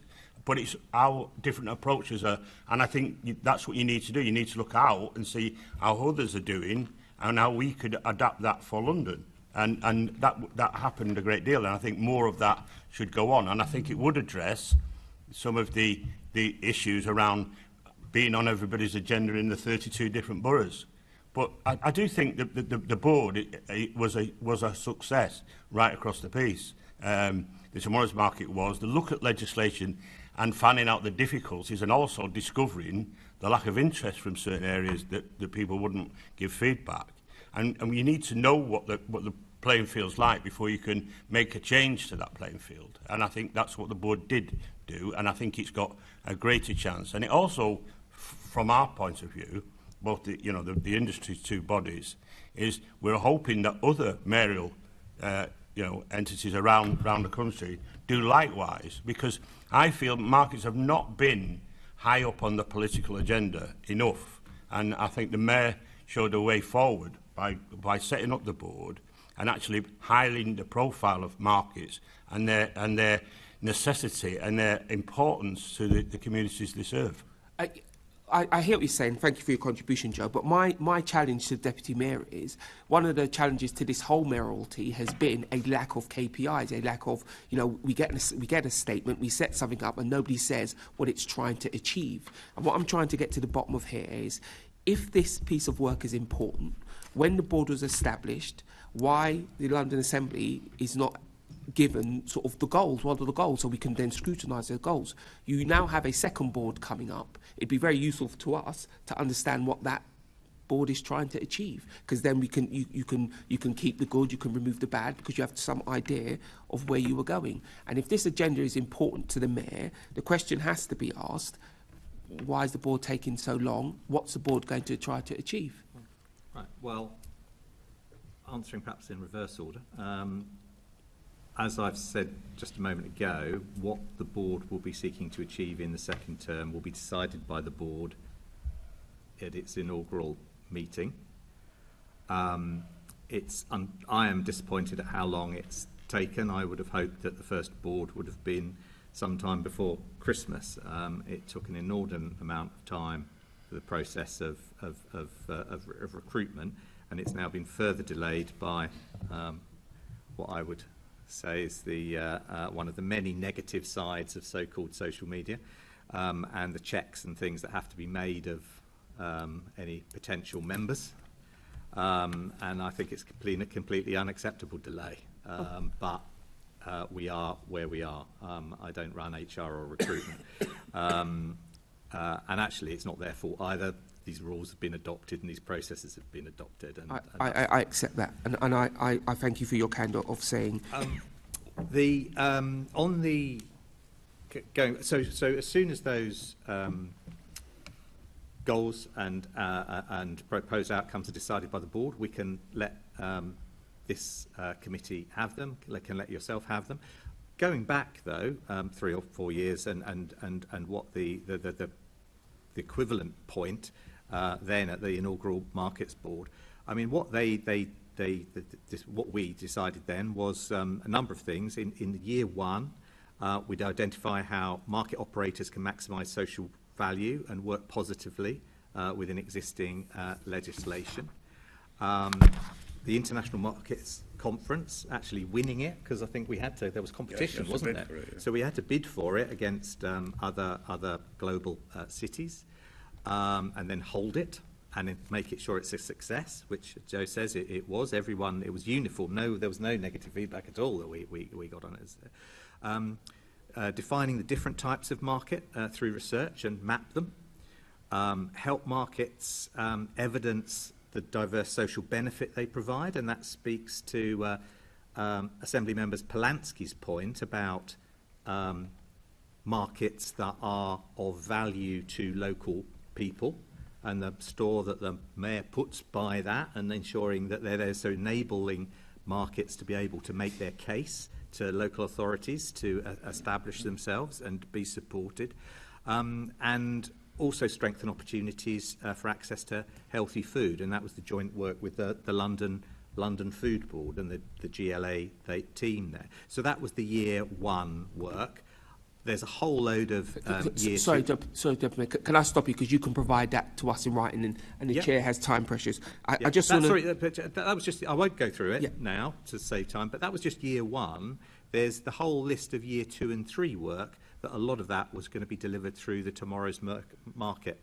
I'm glad to see that exists, but this is the broader conversation for the London Assembly with all the deputy mayors. We should be provided with that information so we can then scrutinise you and see, what you're doing against that. I'm glad that Very framework happy to proactively exists. provide it, but it isn't a secret. It is on the website. Yeah, well, much of this feels like a secret. I mean, the recommendations we know about, that's very clear. It's whether they're being met, and we need the data and the evidence for that. Exactly. So I think that's what Assembly Member Bailey was alluding to. Ably assisted by the Chair. Thank you very much. What is the economic impact of markets across London? So for instance, if I was to ask Deputy Mayor for tourism, although one doesn't exist, they would tell me tourism brings in X billions a year to London. Do we have that figure for marketing, the economic uplift that for markets? Well, it's estimated it's about £250 million that it brings in. Which is a significant sum of money, and not to mention the social impact, etc. Yeah, it represents about 1.something% of the retail sector in London. So it just shows you how vast the retail sector is in London. Exactly. So it is significant enough in and of itself. And I say that because I still have this worry that it's not high enough up the agenda. You made the comment earlier on that it would be expensive, or you suggested it wouldn't be worthwhile employing a member of staff to do that piece of work around market. But if we're talking about such a large sum of money, surely that would be a direct impact that you and your department could have to support this work, because there's a huge sum of money. Let me put you there. Do you not believe that the size and impact of markets across London is important enough to ask the Mayor to give someone more dedicated to the research? I don't think that it would add value.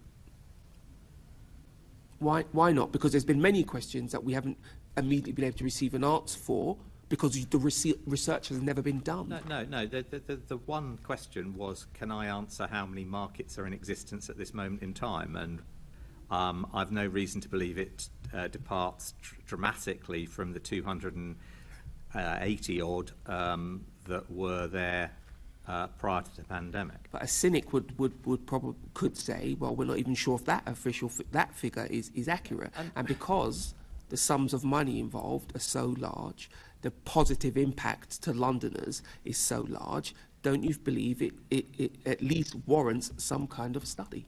If I thought there was, well, obviously this is going to be monitored on an ongoing basis, and if we thought that there was a major departure between the number of markets that actually existed and the data on the database, then yes. How would you know?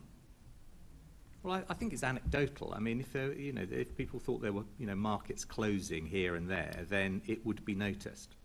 Yeah, but that's a hope. I accept what you're saying to a certain extent, but because the sums of money are so large, because actually, Deputy Mayor, you could employ the three people sat around you. I'm sure a quick table search of their data would give you what you need. Well, you heard from Joe earlier that they operate on the same basis, that it's markets themselves that inform the national database. So it's unfortunate, but I don't think Joe's data is any more accurate than ours, although you might have some other triggers that let you know whether things are closing or not. We do trawls on an annual basis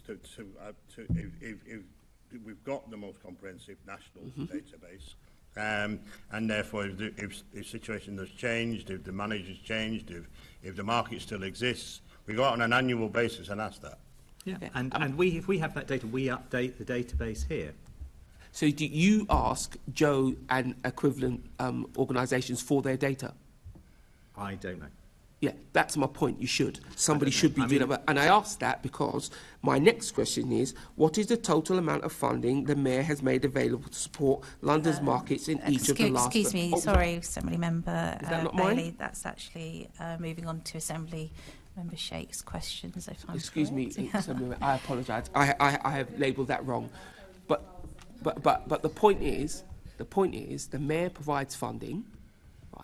We don't know if that fund is too much or too little because there's no understanding of the scope of what's going on for markets to and fro within London. That there should be a piece of work done about that. You have partners sat around you who could make that simpler for you, but we, the GLA, the Mayor, are doing absolutely nothing, and that's why the data doesn't exist. That's a completely incorrect characterisation of the situation. Well, please characterise it for me. Well, I have. What's different then between what I've said and what you've said? You've said that you don't... You've said nothing is being done, whereas, yes, as you've mentioned, there is funding on specific projects. Those specific projects are under Regen and obviously are monitored for their impacts and outputs.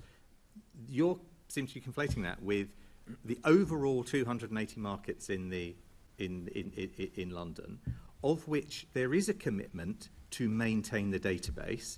But what I have said is that there is no commitment to have a full-time or even a part-time person who is dedicated to ringing around local authorities or visiting markets to check on their on their existence. That is probably not the only way to do that piece of work. And the point I'm making is we have no baseline, in fact, because it's not being done from the GLA.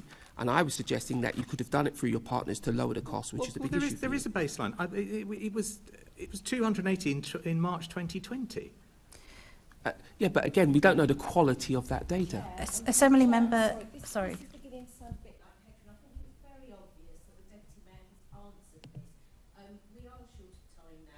Assembly Member Bailey has made some comments about data and evidence, and I think we do need to have that. So we'll probably put that in writing at some point for you. Chair, I'm happy to ask the team about how on what absolutely what fine. They draw but on we will move to on. Maintain it.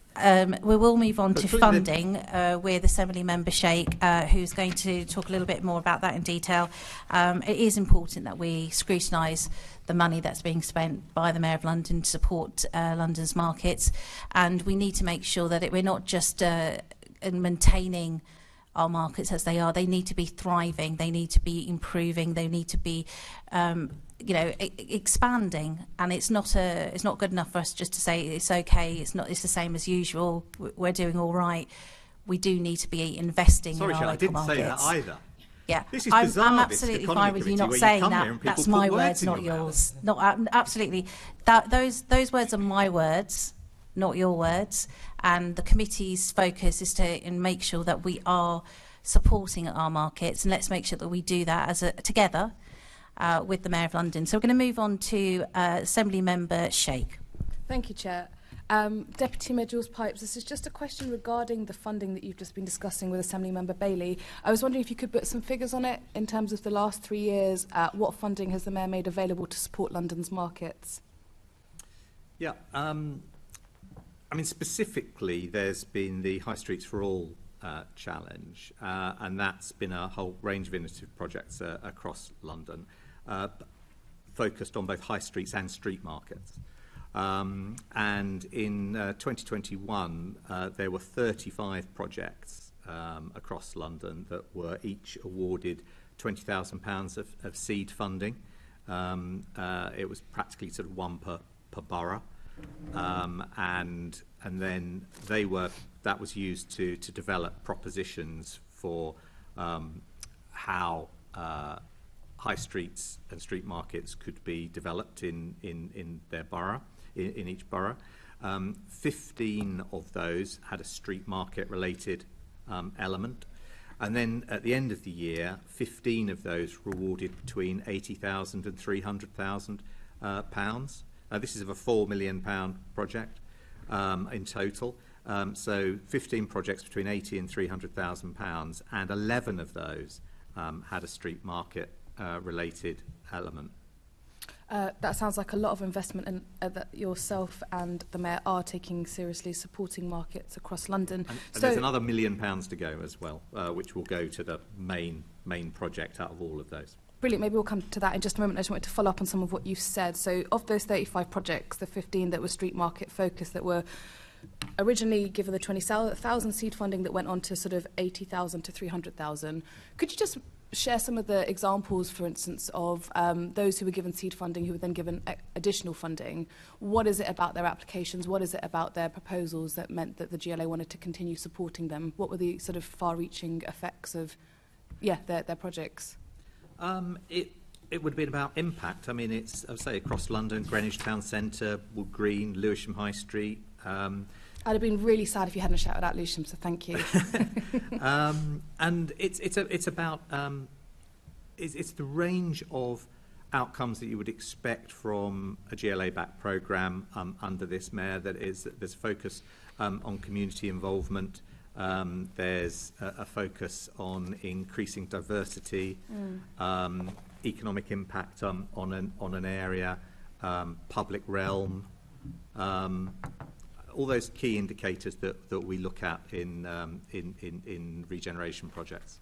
Fantastic. And in terms of those sort of criteria and the KPIs, what is the process of assessing it? Over what period of time? And it would be, I think, the committee would be interested in getting some of those maybe specific examples, picking up best practice. Yeah, it's probably best if I supply the committee with the steps that are taken on when evaluating projects, because what happens is that they're generally the evaluation has a number of steps which both have a moderation process but also an input process from across the different areas within the GLA. So it's not just regen officers looking at projects. There'll be sort of culture and so on, and transport, assessing the benefits of these proposals. As I say, then it's collated, judged, and then moderated. So I can give you the full, it's probably better in writing to give you the full breakdown of how they're judged. Please do. If you don't mind indulging me, though, just specifically on culture and transport, you just sort of added them as dimensions. How would that impact your assessment of it? Well, as in they would be judged against, the impact they're making on the public realm. Are they encouraging, I don't know, walking and cycling? The proposals, for example, on the transport front. And in terms of culture? Is there a cultural dimension to the offer? Simply. And their opinion of that, and whether it's worth, and come to a conclusion on it. Okay, well, it would be certainly good to get some of those examples sent to the committee, I think. The other sort of follow-up question I wanted to ask was, so obviously you've spoken about the High Streets for Challenge Fund. Is the Good Growth Fund an additional funding available for market-related projects? And if so, could you also give us some example of KPIs, impact, and good practice that we've seen? Well, not to take up your time. I mean, it would be broadly the same approach. Okay. in terms of establishing the value Yeah. in applications to those funds. Sure. And is it a different pot of funding? The Good Growth Fund, yes. So do you want to break down the amount of money that's gone towards street markets from that fund? I haven't got that to hand, so I can supply that to you. Yeah, a follow-up with that would be great. Okay, thank you, Jules. Thank you so much, Assembly Member Sheikh. There's quite a few follow-ups that will be coming to the Deputy Mayor on those questions. We're going to be moving on to Assembly Member Garrett. Now, he's going to be focusing on the London Markets Board. We've already touched on that already, but we'll focus a little bit more on that now. Morning. Hello. One thing that struck me, actually, Deputy Mayor, we were talking to my colleague about what the targets or objectives were for the London Markets Board, and I understand that the Mayor in 2017 set out 12 specific targets. I'm going to read them out, but they're written down here. I assume you have them written down somewhere. So I just found it a bit odd that when my colleague was asking you about what the objectives of that were, you didn't immediately go, well, it was these 12 things that the Mayor assigned to us in the report that kicked off the whole thing. Because the obvious question would be, what were the KPIs relating to those objectives? I mean, one in particular that I'd like to pick up on was the objective about lobbying. Lobbying for a full review of the current markets legislation, which I know is something that we've touched on. And it just seems like the Market Board kind of got started on that, which I think is a worthy objective, which I don't want to go back into what's needed, because I think we've touched on that. But what I want to understand is, it just seems as if the board started on that road, commissioned some work, and then it all just sort of ran into the sand and nothing has happened with it. So what has happened with that piece of work to do with lobbying for legislative updates? Well, I think that list must have been written before. Well, it was before the Market Board started, and I think it was drawn up, I presume, without the benefit of hindsight, and it was thinking ahead to what, the author thought was required and would be likely to be the Well, the author was the Mayor. Progressed in the. So it was his plan. But I mean, I'm not suggesting he wrote every word, Yeah, but presumably, but it was his plan. But it would be, but obviously, as one undertakes work and then you find the actual what the actual lie of the land is, then the Markets Board adapted, and it did the work to, as you've heard earlier, and it's established that there wouldn't be the appetite to take forward the legislation amongst the boroughs, and it's a matter for the boroughs. It would be the boroughs that would, it's the London Local Authorities Act that the boroughs have the responsibility and the ownership of to progress and update. There was a time when it used to happen quite regularly, but I don't think it's happened for many years. And you've heard why the boroughs have different appetites for change. Some are relatively happy with the existing legislation, or at least sufficiently so, not to lobby within their own councils for their councils to expend the money that it would cost them to progress the London Local Authorities Act. So I'm clear, and I'm not putting words in your mouth, so I'm going to paraphrase what I think you heard, and I want to give you an opportunity to tell me if I've misheard or misunderstood. So that piece of work that the board was charged with doing, what you looked into it and you found that there wasn't the appetite to do it, and therefore that was the reason effectively why that was paused, shelved, put on ice or whatever. Well, it's a mixed appetite, and there has to be uniformity in London councils to take that forward. But as you've heard from Joe, that we haven't dropped it entirely, and we're going to take what we've learned from the first term and explore further with the boroughs. But I think lobbying is some way off, because until we have a collective position, I don't think we can, there isn't really a position to lobby for. Okay, it's just that based on the board's minutes, that's not the interpretation that I gathered from those, because I think in the 15th of February 2019 meeting, initial proposals were presented, and then in the 27th of October 2020 meeting, it says legislation work will be delayed due to the recovery commitment. So that implies it was a COVID delay. So that's a bit different from what you're telling us now. Well, no, I think the work with the boroughs to explore what their reluctance is, what would make them less reluctant, you know, try and find common ground. I think it's that's effectively been put to one side pending recovery. Okay, I mean it's a bit. But as you've heard, we'd be looking to progress that in the next session. Yeah, well, that was going to be my other question, because it seems as if, again, it's just my interpretation, which you're welcome to tell me is wrong, but it seems as if the London Markets Board was set up with those 12 objectives, which, again, I'm not going to read out. I think we're all familiar with them from the Mayor's 2017 Understanding London Markets document. So you started off with those 12 recommendations. Now, I take the point that you shouldn't blindly continue with a plan that is the wrong plan, sort of lemming-like off a cliff. But I'm trying to understand where it was ever made clear that what you're saying now is that those 12, maybe all 12, turned out not to be the correct thing to pursue and so weren't pursued. And so I'm trying to understand what the tangible outputs of those 3-4 years of work actually were, because it sort of seems like there's not a lot to show for it other than some meetings and some minutes and some discussions.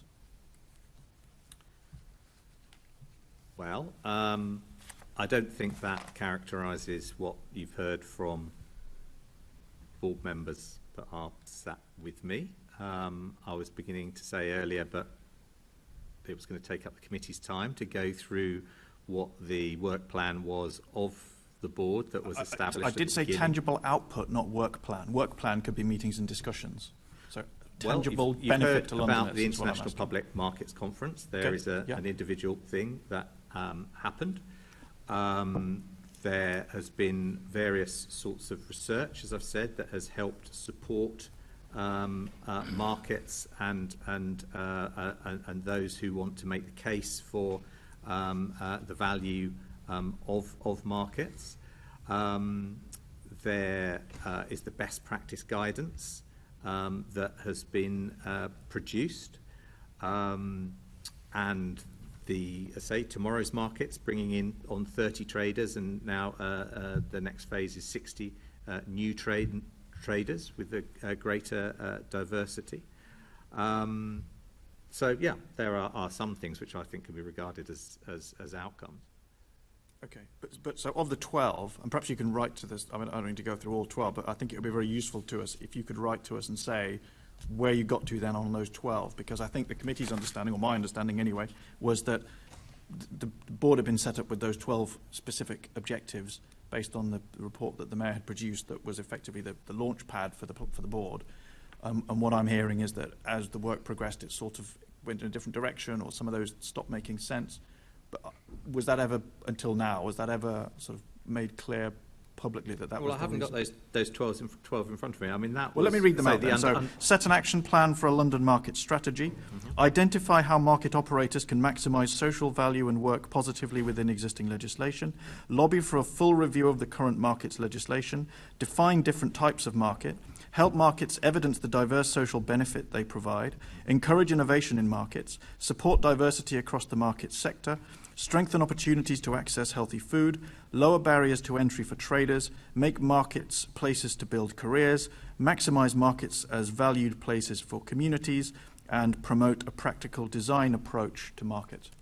Yeah, and I think we can write to you with outcomes on all those points, apart from the lobbying, which we've just rehearsed. Okay, and if you could I mean, I don't understand why that was...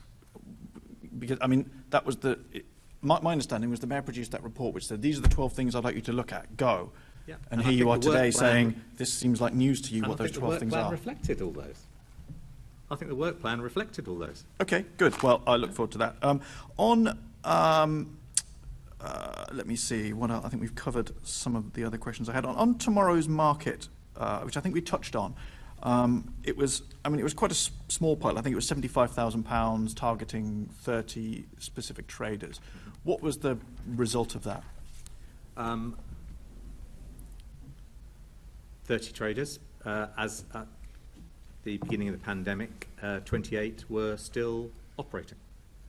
it was regarded as a success. Well, I could vouch for that because I met about 6 of them when I did my trip last fortnight ago around Broadway Market, around some of the Hackney markets, and some of the traders from the Tomorrow's Market took part in the 2021 Young Traders Market because they were building their businesses. That's the national. That's the national campaign that we run. So it genuinely is, for the amount of money, it genuinely did establish 28 good businesses. Which is why we're running it what again did it with actually 60. do, So if let's say, imagine I was one of those 30, what would it have done for me to help me set up my new market business? Well, it'd give you a wherewithal of how to go about it in more general terms. And it also, part of the Tomorrow's Market did draw on what was already about and available too. So we have a self-help guide on the NMTF, and that was included in. It tried to encompass everything and actually give these 30 young people the best opportunity, not only in establishing their business, but creating a business that was sustainable to go forward. Okay. And then, talking of tomorrow, so the future of the board, we've spoken a bit. I'm sympathetic to your concerns if it's sitting with HR. I was going to ask you when the first meeting will be, but it sounds like we don't really know. Soon. Well, I'm hoping this side of the summer. Okay, good. Well, I've had several emails asking me, do I know any more than anybody else does, but I don't. Fair enough. So I suppose my question on that was there a reason why you didn't just roll over? Because obviously it was already up and running, and then it seems to have come to a dead stop, and then it's now starting again from a standing start with all of this kerfuffle. I think there will be some familiar faces on there, but I think it's a refresh of, some people have fallen away anyway by virtue of changes to their role and position.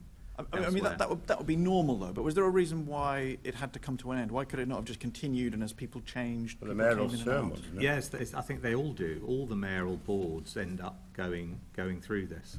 I think I think this happens to virtually all, if not all. Does it have to happen, or it just does happen? Beyond my pay grade. Fair enough. Fair enough. Well, so then I guess my final question is what, and this is to actually probably for all 4 of you, what would you like or hope that the next iteration of that achieves? And I suppose I would be bound to point out there's only a 3-year mayoral term and the first year has already elapsed. So there's Sorry, what was the question? To all 4 of you, so what would you like and what would you hope that to achieve? And just bearing in mind, even if it started today, it's got less than 2 years to run. So perhaps we'll start on the left, since David, if you could, what would you be looking for from the mayor's next iteration of the London Markets board? Okay, obviously not said anything for quite a while, but I'd just like to say that from a Nabma viewpoint, I think the actions of the mayor have been generally positive, and we've welcomed the fact that London's been the first to have a markets board to deal at the strategic level, and that is something that we would like to see in other areas of the country. And we've applauded the conference, Tomorrow's Markets, the digital map, the various other resources. I think going forward, we would like to see a prompt and a clear announcement of the board and its constitution. I think we'd like to see a clear plan with measurable objectives. Underneath that, we'd like to understand the interaction that the board will have with the Association of London Markets and the London Street Trading Benchmarking Group, so that we can pull together this strong voice for London, both in terms of operational and strategic. And I think within the objectives of the board, then obviously there would need to be this review of the existing legislation to make it fit for purpose and to reflect the change, the modernising of the markets industry, particularly coming out of COVID. Thanks. Jules? Say it'd be for the board to decide its work plan, but I mean, in overarching sense, we want the GLA to be able to support markets across London, engage in its economic recovery, support them in their planning, ensure there's a diverse market sector across London. Perhaps explore ways of innovation in market management in operation. Because of earlier discussion, I hesitate to say something about legislation, but certainly it's something we want to actively. I think it's quite a common point of common agreement for all of us. I would agree that there's an issue there as well. Yeah. but we are dealing with 32 different views. Yeah. A lot of commonality between them, but in sense of it, but we're also managing how each of 32 organisations prioritises these things, and it will be both priority about appetite for legislative change, working with everyone to do that, appetite to fund that, and appetite for their interests in markets, as I explained earlier. The boroughs, some boroughs are on a journey between this is a regulatory function across to this is a social and economic development opportunity. Yeah, just to divert slightly, I mean, that's my view, and I just wonder if I could perhaps, what we did hear earlier is that it isn't always top of the list for boroughs, and I think I see it more the second way that you've just seen it in terms of placemaking and high street regeneration and so on. So I wonder whether the mayor could use his convening power to kind of bang the drum a bit for that and focus some attention on it, because that is certainly something he can do. Yeah, well, that is exactly what part of the whole High Street Challenge has been about, and that's been very much so both markets and also the built bits along the side, the High Street frontages. That has been about banging the drum and not just offering up a pot for people to bid into, where and there's a very differential level of engagement in those processes from boroughs. So this time we worked to get every single borough to engage and make a bid, and so that's why we did the 20,000. We said, look, it's not your money that you're going to have to spend to put together something. We want you to say what you could do to help change your markets in your high streets in your area to build something there. Great. Joe, what would you like to see from the next? I'd like to see more engagement. I've voiced it before. More events that engage more of those 32 boroughs in being offered examples of good practice. That the markets plans that have been drawn up. There's several really excellent ones, and therefore we get that unification across London. That there is, and I'll be able to stress the need and the necessity in order to bring each borough's markets to its full potential. Yeah, I agree with that. I've noticed some boroughs seem to be reluctant, possibly because of the confusing legislation situation. Sometimes you can do that by bringing people together better than actually drawing up a plan that gathers dust on a shelf. Yeah, so they can I think the decision makers need to be invited along too. We are running short of time, but if you can be very quick with your I'm done. I was just last going to ask Nicholas to chip in, and then that's me finished. It's cash. Okay. Thank you so much. Well, there's a lot of questions that we will be writing in, to Deputy Mayor on, and I'm particularly interested in the consultancy work that took place and the cost of that too. So we'll be looking into that further. We'll be taking two very quick questions from Assembly Member Bailey and then Assembly Member Shape. Can I direct this at Joe to start off? What funding have you and your members been able to access to support markets over the last 5 years? Was it easy, and how was it used? In real terms, very little, apart from our organisation actually self-funding some initiatives, and more funding should be made available in order to do that. And a key factor, as I mentioned it before, is engaging with those young people. That entrepreneurialism isn't a dirty word. It can be engaged, and a great way of developing a career for yourself in a small business. David, can I ask you the same question about mayoral funding and access to it? Well, from a London point of view, it's difficult for me to answer. From a national point of view, I think funding has been frustrating for the industry and particularly for operators. At the start of COVID, we produced a 5-point plan. We've seen little or no support come to operators. We've seen many of Joe's traders fall through the net because of the criteria that was set up locally. As a national organisation, we were directed particularly to the Opening High Street Safely Fund, and then we got conflicting advice that that was not available.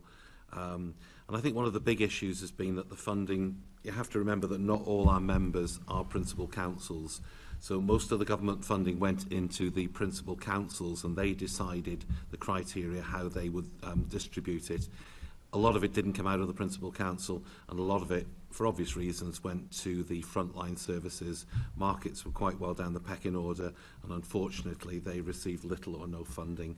So we're in the process at the moment of engagement with a minister at Levelling Up and looking for specific funding for the two national initiatives run by Joe's organisation and mine, namely Love Your Local Market and the National Young Traders Market. Both of these national campaigns we feel are important to the industry, and in particular to encourage and attract new entrepreneurs and new startup businesses. They're important not only to the market but also then to move on to the high street itself and to start to fill some of the many gaps that exist. In your initial answer, you didn't really cover the mayoral funding. I think, did you say it was frustrating, or you couldn't give an answer? Because I couldn't give an answer to the mayoral funding. I've not been a member of the board. Okay. So I'm afraid I can't touch on that. All I could talk about was the national position. Okay, that's fine. I just want to understand that.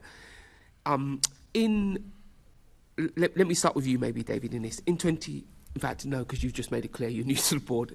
Let me start with Joe on this. In 2019, the Mayor published a street market toolkit offering advice and guidance for operators on recording and demonstrating the value and impact of markets. Have you or your members made use of this toolkit? Well, I think that the toolkit was designed to operators rather than the market traders themselves, wasn't it? So my members wouldn't have engaged with that at all. So, David, do you have input here? I can answer that one. Anybody? I think some of the councils with the resources and the teams to look at that would have used it. However, again, it's in terms of priorities of how we structure the service.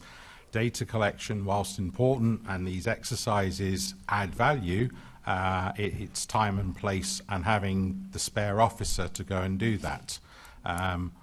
Data collection is one of those things that we should all be doing. However, it's having the time and resource to actually do that. Because the priority to the trader is that the market is operating and running. The collection of the data, politely put, what do they care? In a certain respect, they just want the market space to be clean, tidy, and the market run properly. The data bit is an add-on which us around it and academics look at and go, oh, let's make some statistics and conversations about it and talk about it. But traders on the ground want the market to happen. Visitors and shoppers want the market to happen. So our priority is to fill that purpose rather than the reams of benchmarking that we could be doing. I fully get it. I used to run a charity, and doing all that data was a little bit much at times. Deputy Mayor, do you have any knowledge of people using the street markets toolkit? Was it popular? Was it useful? Was it? I haven't got any anecdotal response on that. So again, it would be the officers within Regen that would have engaged directly on that. So again, we can include that in the response about Thank you. I was just going to say that. Yeah, Chair, if you ask specifically about the toolkit, absolutely, we do. I think it's something that the Mayor has obviously invested time and effort on, and it would be a shame that it wasn't used properly. And if it is a useful toolkit itself, it should assist those people who are trying to start up markets. We're going to end our last question with Assembly Member Sheikh. Thank you, Chair. And this is probably a sort of opportunity for the panel to summarise maybe points that they've already made throughout the session. But we just wanted to offer up a clear space to ask what further action can the Mayor take to support London's markets to address the most important concerns of market traders and operators. That's probably a question for the whole panel, bar Jules. So whoever wants to jump in, please feel free to do so. Unless you have some thoughts on that, Jules, as well, always welcome. Should we start this way and go that way? Nicholas. The wish list. I would say the legislation, support with reference to dealing with the issues of placemaking, from tables and chairs, infrastructure, storage, counter-terrorism, policing. It's amazing how in the 20 years I've been at Portobello, where there used to be a team of 6 police officers and a sergeant and a plainclothes officer supported by a council officer, we're now down to, if we're lucky, every 4th weekend having the Safer Neighbourhoods team supporting us and special constables with voluntarily coming along to support the market. So in terms of policing, that is a big issue. Further to that, yes, the legislation, but then in terms of having practical things for traders to engage in that they want to engage in, yes, we talk about the young traders. Well, what about the old traders? What about all the minorities, the diverse markets that we run?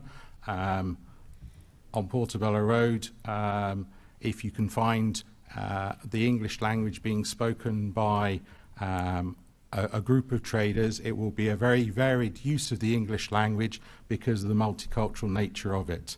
And it's something that Portobello is full of and vibrant with. So having the ability and signposting to support the ethnic communities that might not find it online. Online training is one of those wonderful things, but is it always practical for everyone? Tomorrow's market has offered a view and a way forward. When it did arrive, the AOLM did kind of question the point of spending 75k for 30 traders and doing the sums, and perhaps there's a need, as has happened recently, to expand the tomorrow's market kind of package. So it is improving, it's reaching out. And other than that, I think I should stop. Thank you, Nicholas. Joe, did you want to add?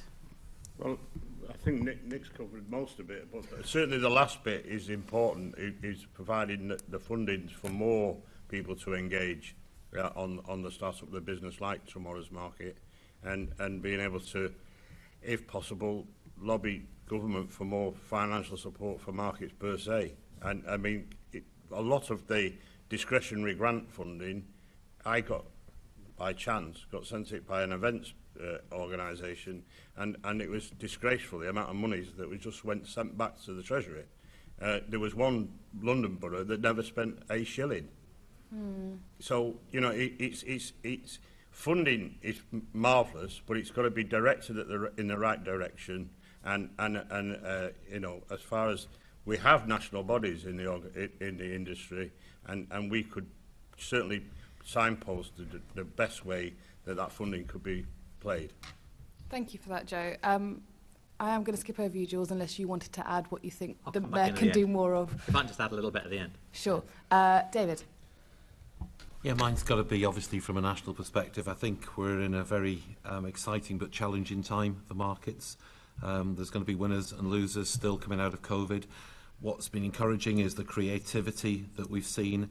The industry, without doubt, is changing with online businesses supporting the market stall now and use of technology. As a national organisation, we're seeing a greater demand now for professional management and for professional training. We're seeing that with our own diploma and the number of students. We could do with some more from London because we do have a specific module.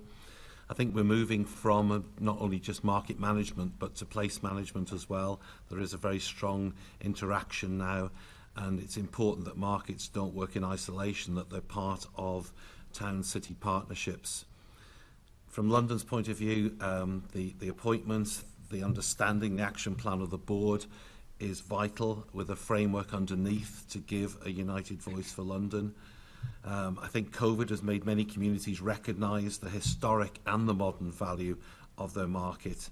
And I know that many markets now up and down the country are reviewing their business plans coming out of COVID. It's also exciting now nationally to see a number of markets being part of some large-scale investment for regeneration. I think, to finish, there's been lots of platitudes about markets throughout COVID. We've consistently heard them from government. But I think it's important now for local decision makers and the government to actively support their markets with resources, with finance and with engagement, and the critical area is to attract new traders into the markets industry. Thank you. I think for that we need support and funding. Thank you, David. And if it's all right, could you possibly follow up with the committee with examples of the large-scale investment for regeneration where you feel like there's been a good knock-on effect for the street markets? We're just looking for a hard 12:30 finish, so I'd ask for your brevity, please, Jules. Yep. I just really wanted to echo what all the panellists have said about funding. I mentioned the High Streets Challenge Fund, the fact that there's a strong focus on markets within that, and they'll benefit from that. But regeneration funds are very limited at City Hall. City Hall does pilot projects and exemplars. It does not fund great, huge regeneration projects that, in every borough at scale. It is funded only to do, I think, over the last 4 or 5 years, I've had about £80 million altogether in regeneration. That's 2 secondary schools, So £80 million does not touch the sides in trying to, if you redid a high street, you could probably spend £10-20 million plus on one individual high street. So City Hall isn't funded to make this kind of impact. So instead it has to do exemplars. I would like to see, whether it's City Hall or boroughs, funded to be able to take some of these programmes forward where they've been a success and to replicate them. I don't know how many people have actually, we'll find out how many people have actually taken forward things using the toolkit, but I bet you that's a lot less than those people who investigated using it and would like to have done something, but, they needed funding. Thank you so much, Deputy Mayor, and thank you to all the guests who have been, who's attended this meeting and for the answers to our questions. I think it's fair to say that the end of this meeting, I feel as if there's a real value to our markets, but there's also a need to prioritise our markets in London. Can I ask the committee to note the report and the discussion? Noted. Can we also delegate authority to me as chair in consultation with party group lead members to agree any output arising from the discussion? Agreed. Can I ask the committee to note the work programme and the meeting dates as agreed by the London Assembly at its annual meeting on 9th of May 2022? Noted. Can I ask also the committee to note the additional activity undertaken since its last meeting, namely the site visit to Newham College on the 15th of March 2022? Noted. Excellent. And the next meeting of the Economy Committee is scheduled for the 15th of June 2022 at 10 a.m. in the chamber in City Hall. I have no urgent business, which concludes today's meeting. Thank you very much, everyone.